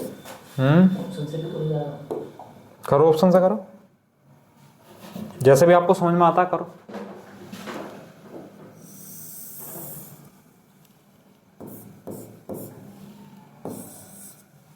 नॉर्दर्न हेमिस्फीयर और साउदर्न हेमिस्फीयर, उत्तरी गोलार्ध और दक्षिणी गोलार्ध। देखो उसने कहा पूरी पृथ्वी है, ये पूरी पृथ्वी बनी हुई है बोर्ड पर, इसमें भूमि और जल जो है वो 7:5 के अनुपात में है। ठीक है। अच्छा तो एक काम करो भाई, 7 और 5 कितना हुआ टोटल? 3 और 2 कितना हुआ? 5। दोबारा पंजे 60। मैंने मान लिया पूरी पृथ्वी का जो वॉल्यूम है, पूरी पृथ्वी का आयतन 60 है, तो उत्तरी गोलार्ध, गोलार्ध मतलब आधा गोला, तो जब आधे गोले की बात चल रही है तो 60 में से 30 वॉल्यूम तो ऊपर होगा और 30 ही वॉल्यूम नीचे होगा। ये बताओ मुझे, समझ में आया नहीं आया? फिर उसने कहा जो उत्तरी गोलार्ध है, जो नॉर्दर्न हेमिस्फीयर है, उसमें जो अनुपात है भूमि का और जल का, यहाँ जो भूमि और जल है वो किस रेशियो में है? वो 3:2 के रेशियो में है। अच्छा भूमि और जल का अनुपात तो 3:2 है, लेकिन टोटल भूमि है कितनी वहां पे? टोटल भूमि और जल मिलाकर कुल कितना है? 30। तो यहां से अगर मैं 3:2 के अनुपात में बांट दूं 30 को, तो यहां से देखोगे आप लोग 3 और 2 5, 5 यूनिट बराबर 30, 1 यूनिट बराबर 6, तो 3 यूनिट बराबर 18। भूमि तो 18 हो गई और जल कितना हो गया? 12। इस 30 में से भूमि 18 हो गई और जल हो गया 12। ये बताओ समझ में आया? अच्छा अब उसने पूछा है तो दक्षिणी गोलार्ध में यह अनुपात बताना है कि दक्षिणी गोलार्ध में भूमि और जल का अनुपात कितना होने वाला है। तो अब एक बात बताओ मुझे आप लोग, पूरी पृथ्वी पर भूमि और जल कितना था? 7:5 था, है ना? अच्छा मैंने टोटल जो वॉल्यूम माना था भूमि का और जल का पूरी पृथ्वी पर, वो कितना माना था? 60। 30 और 30 60 माना था। अच्छा 60 को अगर आप 7:5 के अनुपात में बांट दो, 7 5 12, तो 12 यूनिट बराबर 60, तो 1 यूनिट बराबर 5, तो 7 यूनिट बराबर 35। तो पूरी पृथ्वी पर भूमि कितनी होगी? 35। और जल कितना होगा? 5 यूनिट मतलब 25। तो पूरी पृथ्वी पर जल कितना होगा? 25। ये चीज बताओ, ये समझ में आई या नहीं आई? पूरी पृथ्वी पर भूमि है 35। अच्छा उत्तर में भूमि कितनी है? उत्तर में भूमि है 18। उत्तर में भूमि 18 है, तो दक्षिण में भूमि कितनी होगी? 35 - 18, तो भूमि कितनी आ गई? 17। पूरी पृथ्वी पर जल है 25, तो यहाँ 17 ठीक है, 25 से तो 12 बच जाएगा। ठीक है 17 13। पूरी पृथ्वी पर जल कितना है? 25। उत्तर में जल कितना है? 12। तो साउथ में जल कितना बचा? 25 - 12 यानी 13, तो जल बचा। और भूमि और जल का अनुपात ही तो पूछा था, तो कितना है? 17:13। ये हमारा आंसर आ जाएगा।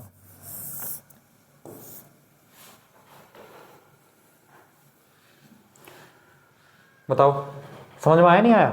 दोबारा समझ लो एक बार। पहले तो ये मान लो हमने 60 कैसे माना, तो 7 + 5 कितना हुआ? 12, और 3 + 2 कितना हुआ? 5। तो 12 पंजे 60 ही नहीं, दोनों की मल्टीप्लाई करके हमने संख्या मान ली 60। तो हमने मान लिया पूरी पृथ्वी का जो आयतन है वॉल्यूम वो 60 है। अब उत्तरी गोलार्ध मतलब आधा गोला, तो आधा आयतन ऊपर होगा आधा आयतन नीचे होगा, तो 60 में से 30 वॉल्यूम ऊपर होगा 30 नीचे होगा। फिर कहा पूरी पृथ्वी पर भूमि और जल 7:5 के अनुपात में था और टोटल हमने मान रखा है 60 है। तो हमने 60 को जब 7:5 के अनुपात में बांटा तो 1 यूनिट 5 आया, तो 7 यूनिट 35, और 7 यूनिट क्या है? भूमि, तो भूमि तो हो गई 35 और जल कितना हो गया? 5 यूनिट यानी 25। तो पूरी पृथ्वी पर भूमि 35 है। अच्छा उत्तर में नॉर्थ में भूमि कितनी है? 18। तो भूमि दक्षिण में कितनी बची? 35 - 18 यानी 17। टोटल पृथ्वी पर जल है 25, नॉर्थ में जल कितना है? 12, तो 25 - 12 कितना हुआ? 13। तो कितना आया? दक्षिण में भूमि और जल कितना आया? 17:13। और आप लोग इन दोनों को जोड़ोगे तो कितना आया? देखो 30। समझ में आया? चलो इसका स्क्रीनशॉट लो, फिर आगे बढ़ते हैं।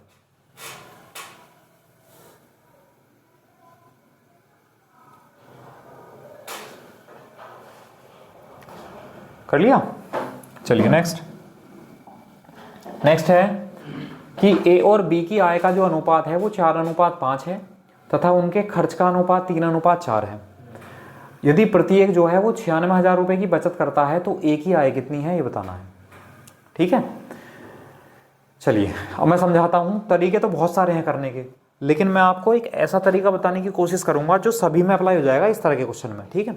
वो क्या है भाई, उसने कहा ए और बी है, ए और बी हैं, उनकी जो आय है यानी इनकम है, इनकम का रेशियो कितना है 4:5, और जो उनके एक्सपेंडिचर हैं, जो खर्च हैं, उनका अनुपात कितना है 3:4। ये बताओ, अभी तो हमने वैल्यू लिखी है। उसने कहा 96,000 रुपए प्रत्येक, मतलब ए भी 96,000 रुपए बचाता है और बी भी 96,000 बचाता है। बचत मतलब उनकी सेविंग। तो ए की सेविंग कितनी है 96,000, बी की कितनी है 96,000।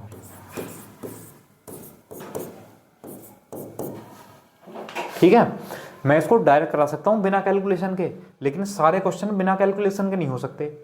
वो कौन से हो जाएंगे, जिनमें ये सेविंग जो है, बचत अगर ये इक्वल है तो डायरेक्ट हो जाएंगे, और अगर ये बचत इक्वल नहीं है तो फिर हम डायरेक्ट नहीं कर सकते। ठीक है, तो इसलिए मैं आपको ऐसा तरीका बता रहा हूं जो सब में काम हो जाएगा। इनकम लिखा, एक्सपेंडिचर लिखा, सेविंग लिख दिया। अब देखो ध्यान दो, 4 की मल्टीप्लाई करो इससे, और क्योंकि 4 की मल्टीप्लाई इससे कर रहे थे तो इस वाले 4 की मल्टीप्लाई यहां भी करेंगे। ठीक है, इस 3 की मल्टीप्लाई करो यहां, और 3 की मल्टीप्लाई कर रहे हैं तो यहां भी 3 से मल्टीप्लाई करो। ठीक है, अब ये कितना हुआ देखो, 4 चौक 16 और 3 पंजे 15, 16 और 15 का डिफरेंस कितना हुआ 1। रेशियो। अच्छा, 96 को 4 से गुणा करो, 96 को 3 से गुणा करो, और इन्हें क्या करना है, घटाना है। तो 96,000 तो कॉमन ले लो, तो 4 - 3 कितना हो गया 1, यानी जो डिफरेंस आएगा वो इनका 96,000 आ जाएगा। मैंने बता रहा हूँ, मैंने क्यों नहीं लिखा, अगर वहाँ रेशियो ये वैल्यू अलग अलग आ जाएगी ना तो फिर हम डायरेक्ट नहीं कर सकते। अभी तो हम यहाँ डायरेक्ट कर लेंगे कि 4 - 3 1 और 5 - 4 1, तो 1 यूनिट बराबर 96,000, यहाँ तो डायरेक्ट कर लेंगे। लेकिन जब ये चीज़ें अलग अलग हो जाएंगी तो फिर डायरेक्ट नहीं होगा, फिर इस तरीके से करेंगे। ठीक है, तो ये हो गया। एक एक्स वाला तरीका और बता दूंगा अगर आप लोग चाहोगे तो 1 यूनिट 96,000 के बराबर है। अब उसने क्या कहा, तो ए की आय कितनी है, तो ए की जो आय है वो 4 यूनिट है ना, तो 4 यूनिट बराबर 96,000 गुणा 4, 4 × 24, 4 × 36 और 2 38, कितनी आई 3,84,000 रुपए ए की इनकम आ गई। बी ऑप्शन करेक्ट होगी।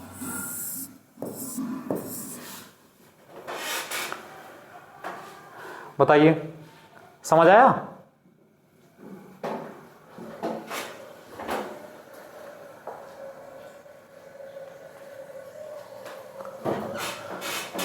बताओ, कर लेंगे?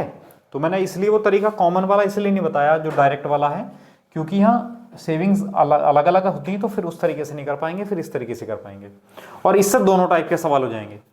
ठीक है, चलिए नेक्स्ट है ए और बी की आय का जो अनुपात है वो 5:3 है। देखो जैसे ये वाला सवाल आ गया। ठीक है, उसने कहा जो इनकम है ए और बी की वो कितनी है 5:3, और जो एक्सपेंडिचर है, जो इनके खर्च हैं वो है 9:5, और जो इनकी सेविंग है वो ए तो 1,300 रुपये बचाता है और बी 900 रुपये बचाता है। इतने रुपए की बचत करते हैं। ठीक है, तो फिर कहा है तो ए की इनकम बतानी है। तो मैंने क्या तरीका बताया आपको कि जब हम 5 की मल्टीप्लाई यहां करेंगे तो इस वाले 5 की मल्टीप्लाई यहां भी करेंगे, जब हम 9 की मल्टीप्लाई यहां करेंगे तो इस वाले 9 की मल्टीप्लाई वहां भी करेंगे। ठीक है, अब आप लोग देखो 5 पंजे 25 और 9 तिया 27, 27 और 25 का डिफरेंस कितना है 2 बराबर। इधर कितना हुआ देखो 6500 और 9 9 8100, कितना अंतर आ गया 1,600 रुपए। 2 यूनिट 1,600 के बराबर है तो 1 यूनिट 800 के बराबर होगा। एक इनकम पूछिए, एक इनकम है 5 यूनिट, तो 5 यूनिट बराबर 5 × 8 = 40, यानी 4,000 रुपये। यह आंसर आ गया, एक इनकम आ गई, ऑप्शन नंबर ए।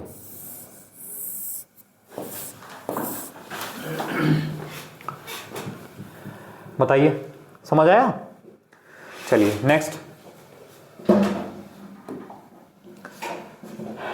नेक्स्ट है ए बी और सी की आय जो है वो 7:9:12 के अनुपात में है, और उनके जो खर्च का अनुपात है वो 8:9:15 है। यदि ए अपनी आय का 1/2वां हिस्सा बचत करता है तो तीनों की बचत का अनुपात बताना है। करो।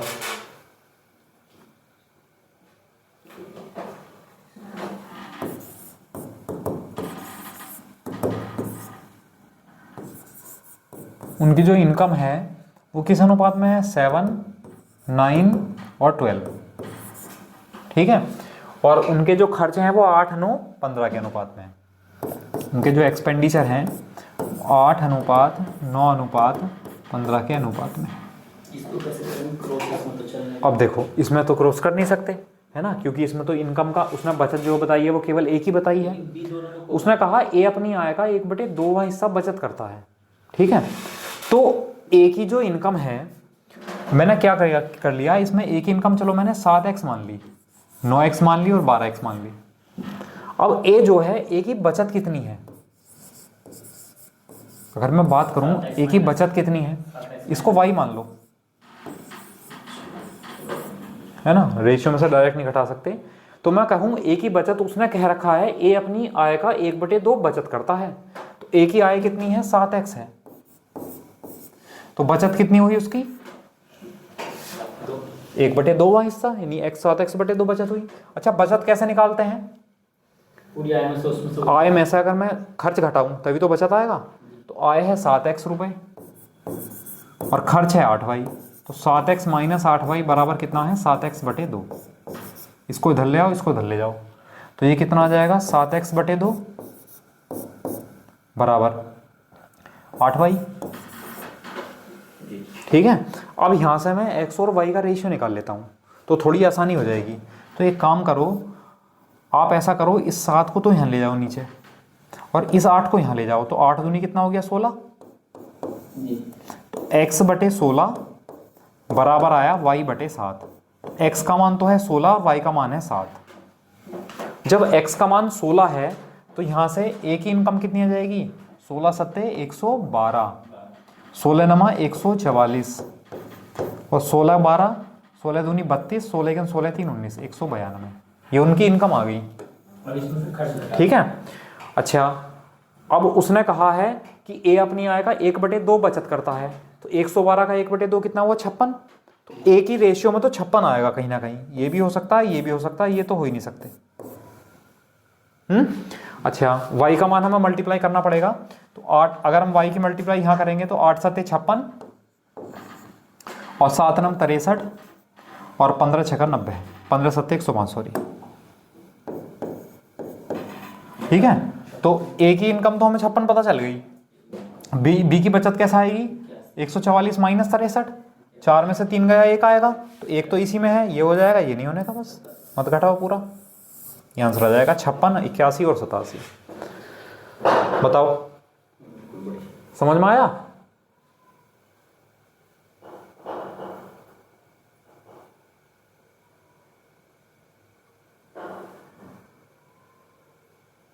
वैसे हम इसको डायरेक्ट मल्टीप्लाई ना करके तब भी कर सकते थे।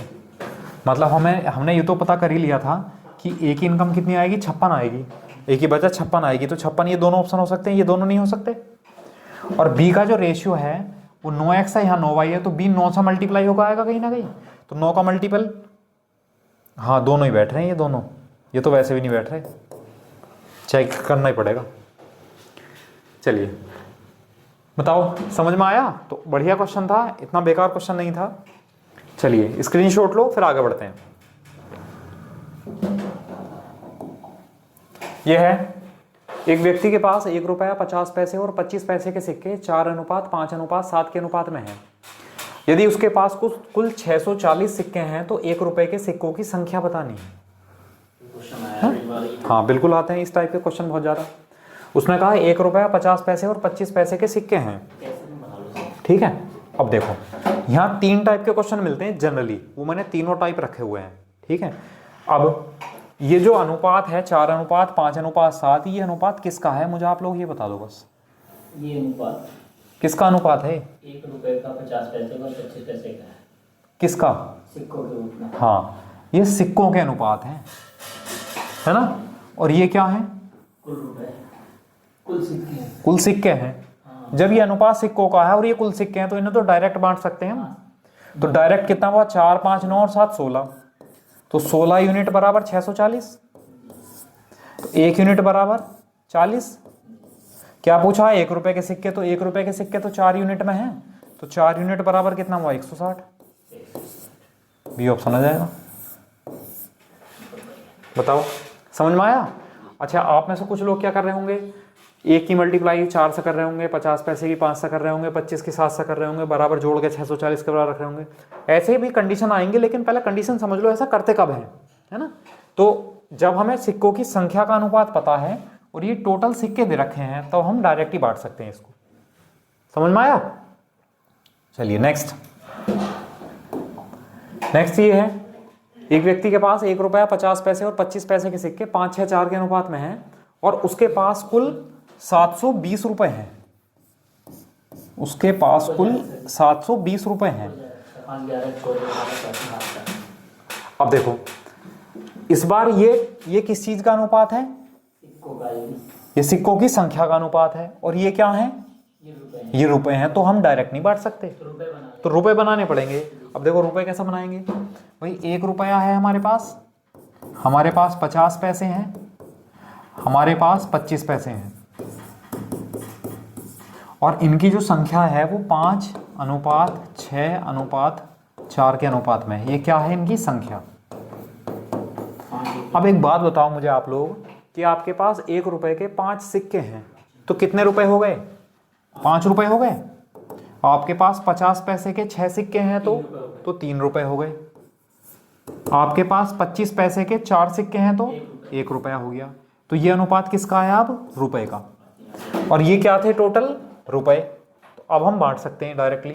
तो अब हम देखेंगे यहाँ कितने रुपए हुए टोटल, 9 यूनिट, और 9 यूनिट बराबर वहां पर रुपए कितने हैं, 720।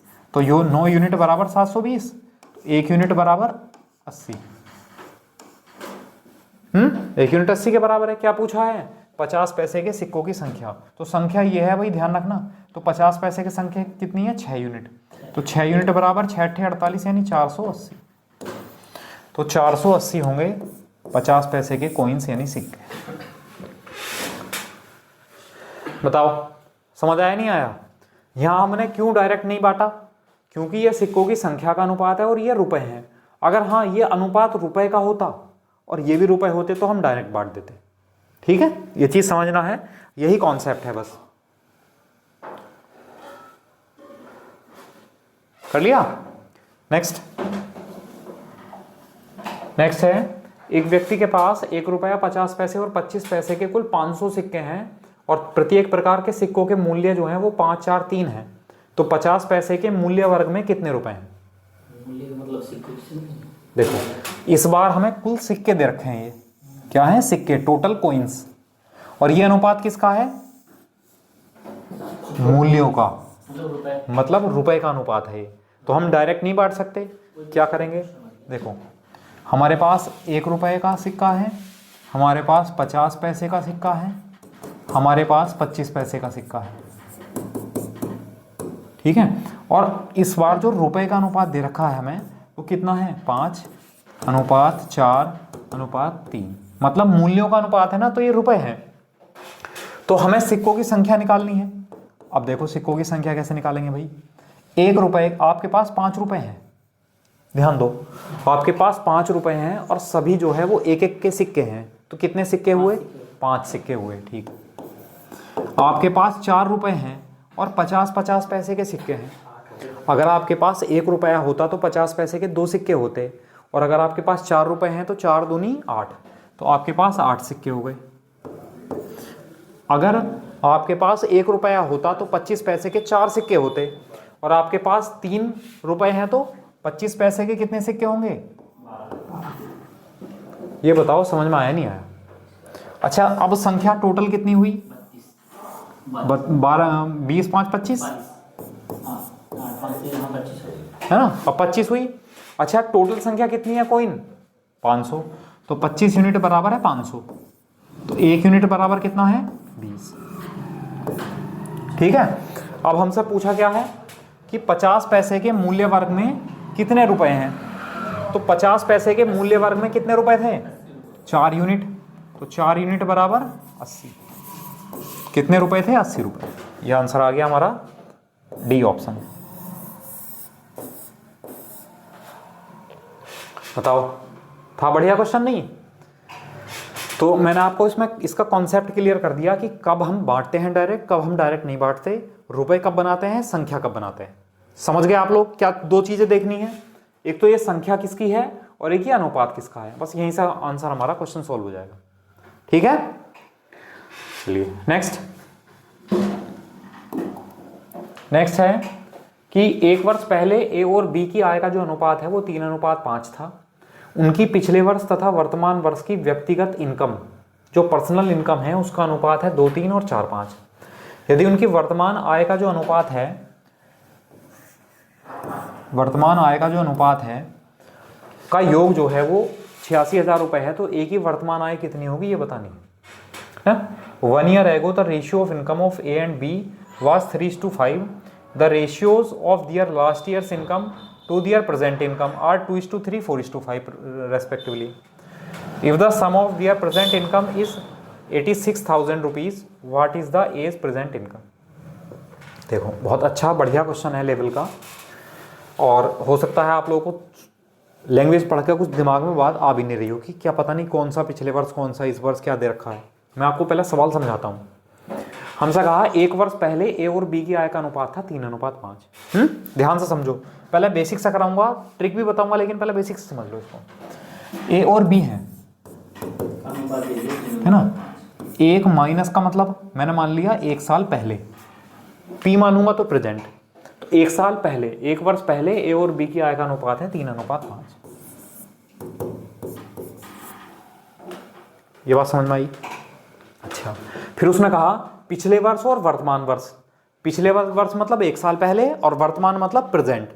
पिछले वर्ष और इस साल जो है उनकी व्यक्तिगत वेतन का अनुपात, मतलब ए के लिए तो ये चीज है और बी के लिए ये चीज है, व्यक्तिगत, पर्सनल, है ना। तो पिछले वर्ष, तो अब मैं बात करूं ए की और फिर मैं बात करूं बी की, तो ए का जो अनुपात है वो 2:3 है। तो ये 2:3 पता है किसका है? पिछले वर्ष और प्रेजेंट इस वर्ष। वैसे ही पिछले वर्ष और प्रेजेंट इस वर्ष का अनुपात कितना है? 4:5। अब बताओ, शायद आपकी अप्रोच थोड़ी सी क्लियर हुई होगी लैंग्वेज की। बताओ भाई, ए और बी की ये तो पिछले साल की इनकम का अनुपात था, लेकिन ये जो अनुपात है वो पिछले साल और आज, व्यक्तिगत। ए की पिछले साल और आज की, फिर बी की पिछले साल और आज की व्यक्तिगत पर्सनल इनकम का रेशियो 4:2:3 और 4:5 है। अब है सॉल्यूशन करने की बारी। अब मैं आपको बेसिक से बताता हूँ, रेशियो से बांट सकते हैं, लेकिन रेशियो से अच्छा तरीका है आपको रटनी पड़ेंगी चीजें, और इतना समय है नहीं रटने का, क्योंकि प्रैक्टिस करनी पड़ती है। अगर रटोगे नहीं तो प्रैक्टिस करोगे, इतना समय है नहीं ज्यादा प्रैक्टिस करने का। तो मैंने क्या कर लिया, यहाँ 2x और 3x इनकम मान ली, और ये 4y और 5y इनकम मान ली। अब मुझे एक बात बताओ, अगर मैं आपसे कहूं कि ये 2x क्या है, ये समझा दो मुझे। 2x है ए की पिछले साल की इनकम, और 4y क्या है? बी की पिछले साल की इनकम। तो ये ए और बी की पिछले साल की इनकम का अनुपात है, और पिछले साल की इनकम का अनुपात कितना है? 3:5। तो बराबर कर दिया 3:5। 2 से 2 बार कैंसिल, तो मैं यहां से x/y बराबर लिख सकता हूं 6/5। ये बताओ, मुझे समझ में आया नहीं आया? अब हमसे उसने क्या कहा है? उसने कहा है यदि उनकी वर्तमान आय का योग जो है वो कितना है? 86,000 रुपए है। अब मैं अगर आपको यहां से निकालूं कि ए की वर्तमान इनकम कितनी है? 3x। ए की वर्तमान आय 3x प्लस बी की वर्तमान आय, बी की प्रेजेंट इनकम 5y। ये जो टोटल है वो 86,000 रुपए है, है ना। अब हमसे ए की वर्तमान आय पूछी है, तो ए की प्रेजेंट एज निकालने के लिए हमें x का मान निकालना होगा, तो हम यहाँ y का मान निकाल लेते हैं। तो मैं y बराबर क्या लिखूंगा? तो y बराबर लिखूंगा 5x/6। तो y का मान यहाँ 5x/6 रख लो, ठीक है। तो y का मान 3x + 5 y की जगह मैं लिखूंगा 5x + 6 अपॉन 6 बराबर 86,000।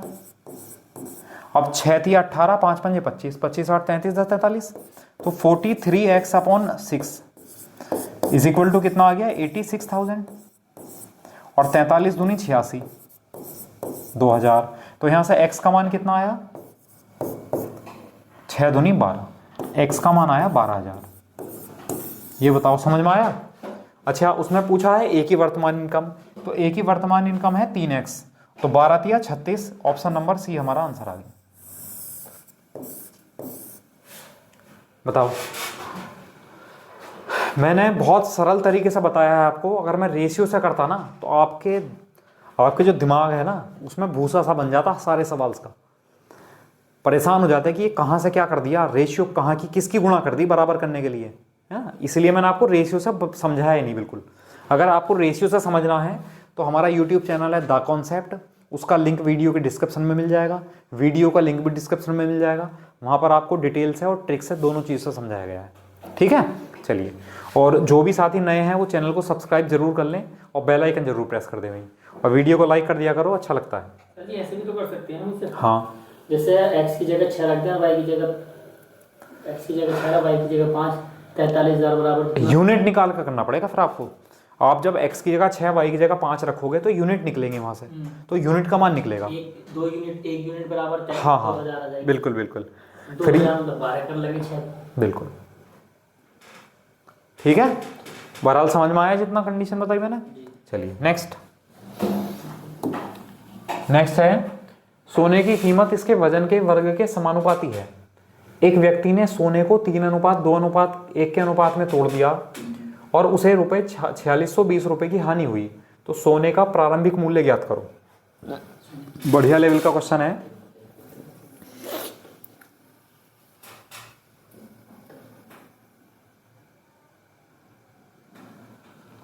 देखो उसने कहा सोने की कीमत जो है वो वजन के वर्ग के समानुपाती है।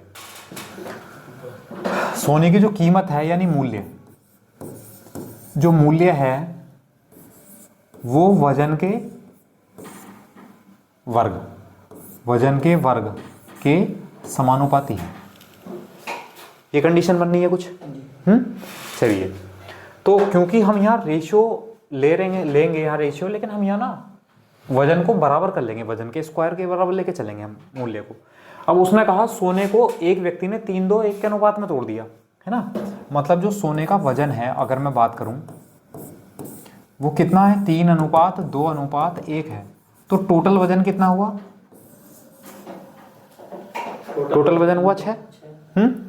अब मैं अगर आपसे बात करूं कि अगर टोटल वजन 6 है और मैं यहाँ मूल्यों का अनुपात निकाल दूं, मूल्य, तो मैं बात करूं वजन का स्क्वायर करोगे तभी तो मूल्य आएगा। तो 3 का स्क्वायर 9, 2 का स्क्वायर 4, 1 का स्क्वायर 1, ये वजन का मूल्य हो गया। और पहले कितना होगा 6 का स्क्वायर 36। अच्छा अब कितने रुपए हो गया, 9 4 13 और 1 14। अब 14 यूनिट रुपए का हीरा है वो, सोना है वो, और फिर पहले कितना था 36 यूनिट का। तो कितनी हानि हो रही है भाई, अगर वो तोड़ता ना तो 36 रुपए का बिकता, उसने तोड़ा तो वो बिका 14 रुपए का, तो कितने रुपए की हानि हो रही है 22 यूनिट की। और जबकि हानि कितनी है 4620 रुपए की, बराबर 4620, तो 22 दूनी 44 और 22 इकन 22, तो जो 1 यूनिट है वो 210 रुपए के बराबर आया। अब हमसे पूछा क्या है, सोने की प्रारंभिक मूल्य बताना है, तो सोने का जो प्रारंभिक मूल्य है वो तो 36 यूनिट है, तो 36 यूनिट बराबर मल्टीप्लाई कर दो, 210 की और 36 की 0, 21 गुणा 6 126 का 6 हासिल लगे 12, 21 हाँ 126 6 हासिल लगे 12, 21 से 63 और 2 65 और 10 75,760 रुपए, ये उसकी पहली प्रारंभिक कीमत हो जाएगी 7,560। बताओ समझ में आया। ये एक बार और क्लियर हाँ दोबारा समझो। देखो उसने कहा सोने की कीमत जो है, सोने की कीमत यानी मूल्य है, उसके वजन के वर्ग के समानुपाती है, तो मूल्य जो है वो समानुपाती हो गया वजन के वर्ग के। अब मैं इसको बराबर करता तो मूल्य बराबर k गुणा वजन का स्क्वायर लिखता, k एक वेरिएबल होता, उससे मैं कोई फर्क नहीं पड़ता, वो सब में कैंसिल आउट हो जाएगा वो सब में, ठीक है। अब मैंने वजन 3, 2 और 1 वजन है, तो अगर मैं वजन का स्क्वायर करूंगा तभी तो मूल्य आएगा। तो वजन का स्क्वायर 3 का स्क्वायर 9, 2 का स्क्वायर 4, 1 का स्क्वायर 1, तो ये मूल्य आ गए। और मूल्य हमारे हिसाब से कितना रुपए हो गया, 9 4 13 और 1 14। जब हमने उसे टुकड़ों में तोड़ दिया सोने को तो उसका मूल्य हो गया 14 रुपए। अच्छा, अगर वो उसे टुकड़ों में न तोड़ते वो अगर मिला हुआ रहता तो मूल्य हो जाता उसका 36। तो कितने रुपए हानि हो रही है हमें टुकड़ों में करके बेचने में, 22 यूनिट की। और जबकि हानि कितने की हुई है, 4620 रुपए की। तो बराबर कर दिया, 1 यूनिट का मान आ गया। उसने पूछा है सोने का प्रारंभिक मूल्य, तो प्रारंभिक मूल्य तो 36 यूनिट था, तो 36 यूनिट बराबर 210 गुणा 36 यानी 7560। समझ आया? नेक्स्ट, एक परीक्षा में पास तथा फेल हुए छात्रों का अनुपात 25:4 है। यदि 5 छात्र और आ जाएं व 2 छात्र कम फेल हों तो पास तथा फेल का अनुपात 22:3 हो जाता है। तो छात्रों की कुल संख्या ज्ञात कीजिए, क्या होगी। ये भी अच्छे क्वेश्चन रखे हैं लास्ट में, बिल्कुल एकदम बढ़िया है ना। कुछ लोग शुरू में सोच रहे होंगे अरे बड़े आसान क्वेश्चन है, ऐसे ऐसे क्वेश्चन थोड़ी ना आते हैं पेपर में, तो ऐसे आते हैं, करो।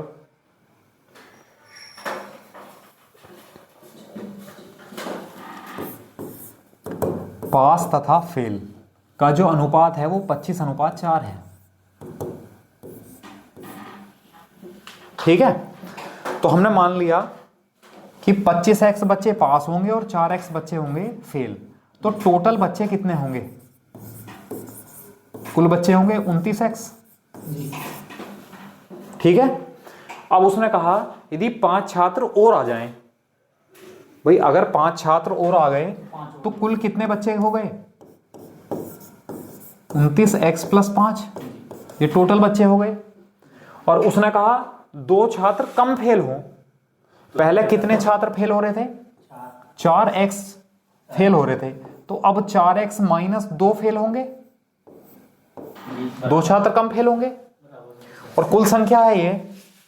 तो पास होने वाले छात्रों को कैसे निकालेंगे, यहाँ से x की वैल्यू निकालेंगे। नहीं, x की वैल्यू तो बाद में आएगी, ये बराबर नहीं है। हाँ, ये तो कुल था इसलिए बराबर लगाया था। कुल छात्र इतने हैं, फेल इतने हो गए, तो पास वाले कैसे निकालेंगे, कुल में से फेल वाले घटा दो। तो अगर मैं इसमें से इनको माइनस करूंगा तो कितना आएगा, 29x में से 4x माइनस करोगे तो 25x, और 5 माइनस + 2 कितना हो जाएगा, 7। और उसने कहा अब जो अनुपात है 22:3 हो जाता है, तो 22:3 कर दो बराबर। तो 25x + 7 बटे 4x - 2 बराबर 22/3। क्रॉस मल्टीप्लाई करो, 25 दिया 75x + 21 बराबर 22/88x - 44, है ना। अब इसको आप उधर ले जाओ तो ये इधर आके माइनस प्लस हो जाएगा। 88 - 75 कितना हुआ, 13x बराबर, और ये कितना हुआ 65, सॉरी, और x बराबर 13 × 5 = 65, x बराबर कितना आया, 5। अब x का मान 5 आया तो उसने पूछा छात्रों की कुल संख्या कितनी, छात्रों की कुल संख्या ज्ञात कीजिए। तो छात्रों की कुल संख्या कितनी थी, 29x थी, तो 29 × 5 कितना हो जाएगा, 145। ये ऑप्शन ही आ जाएगा। बताओ, समझ आया?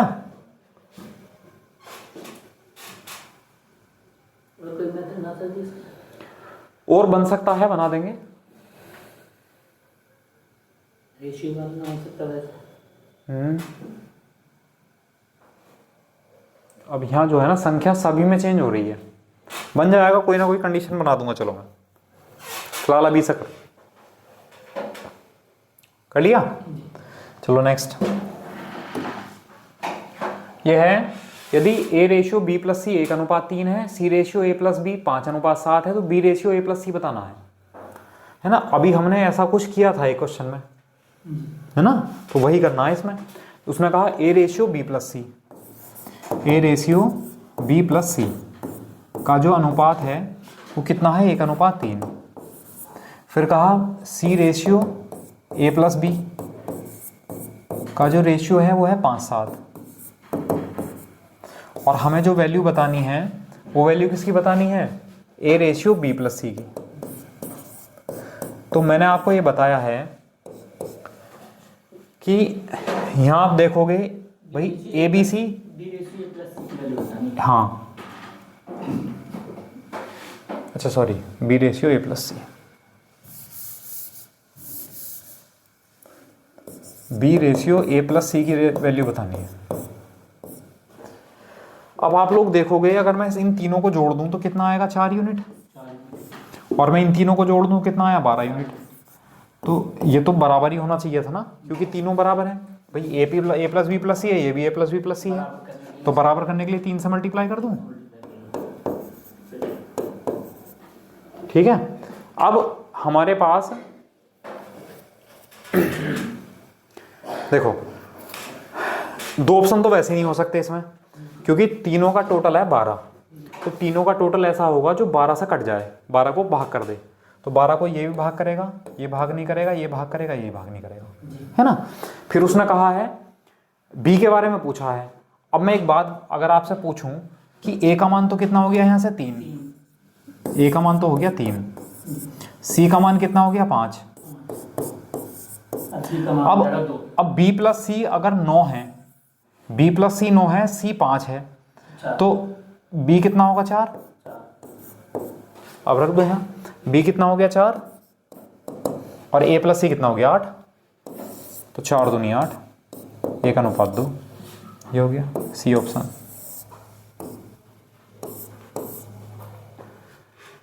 बताओ समझ आया, कर सकते हैं। तो कैसे लगे आपको क्वेश्चंस आज के हमारे, मजा आया। चलिए तो आज के लिए इतना ही रहने देते हैं, और कल हम मिलेंगे एक बढ़िया शानदार क्लास में, और कल हमारा जो चैप्टर होने वाला है वो होने वाला है परसेंटेज, ठीक है, जिसका सभी को इंतजार है प्रतिशत का। तो प्रतिशत की जो क्रैश कोर्स वाली यूनिट है वो आएगी भैया कल, और तब तक के लिए आप लोग थोड़ा सा पढ़ के आना उसके बारे में, है ना, उसको हम कल कराएंगे। Okay, thank you class.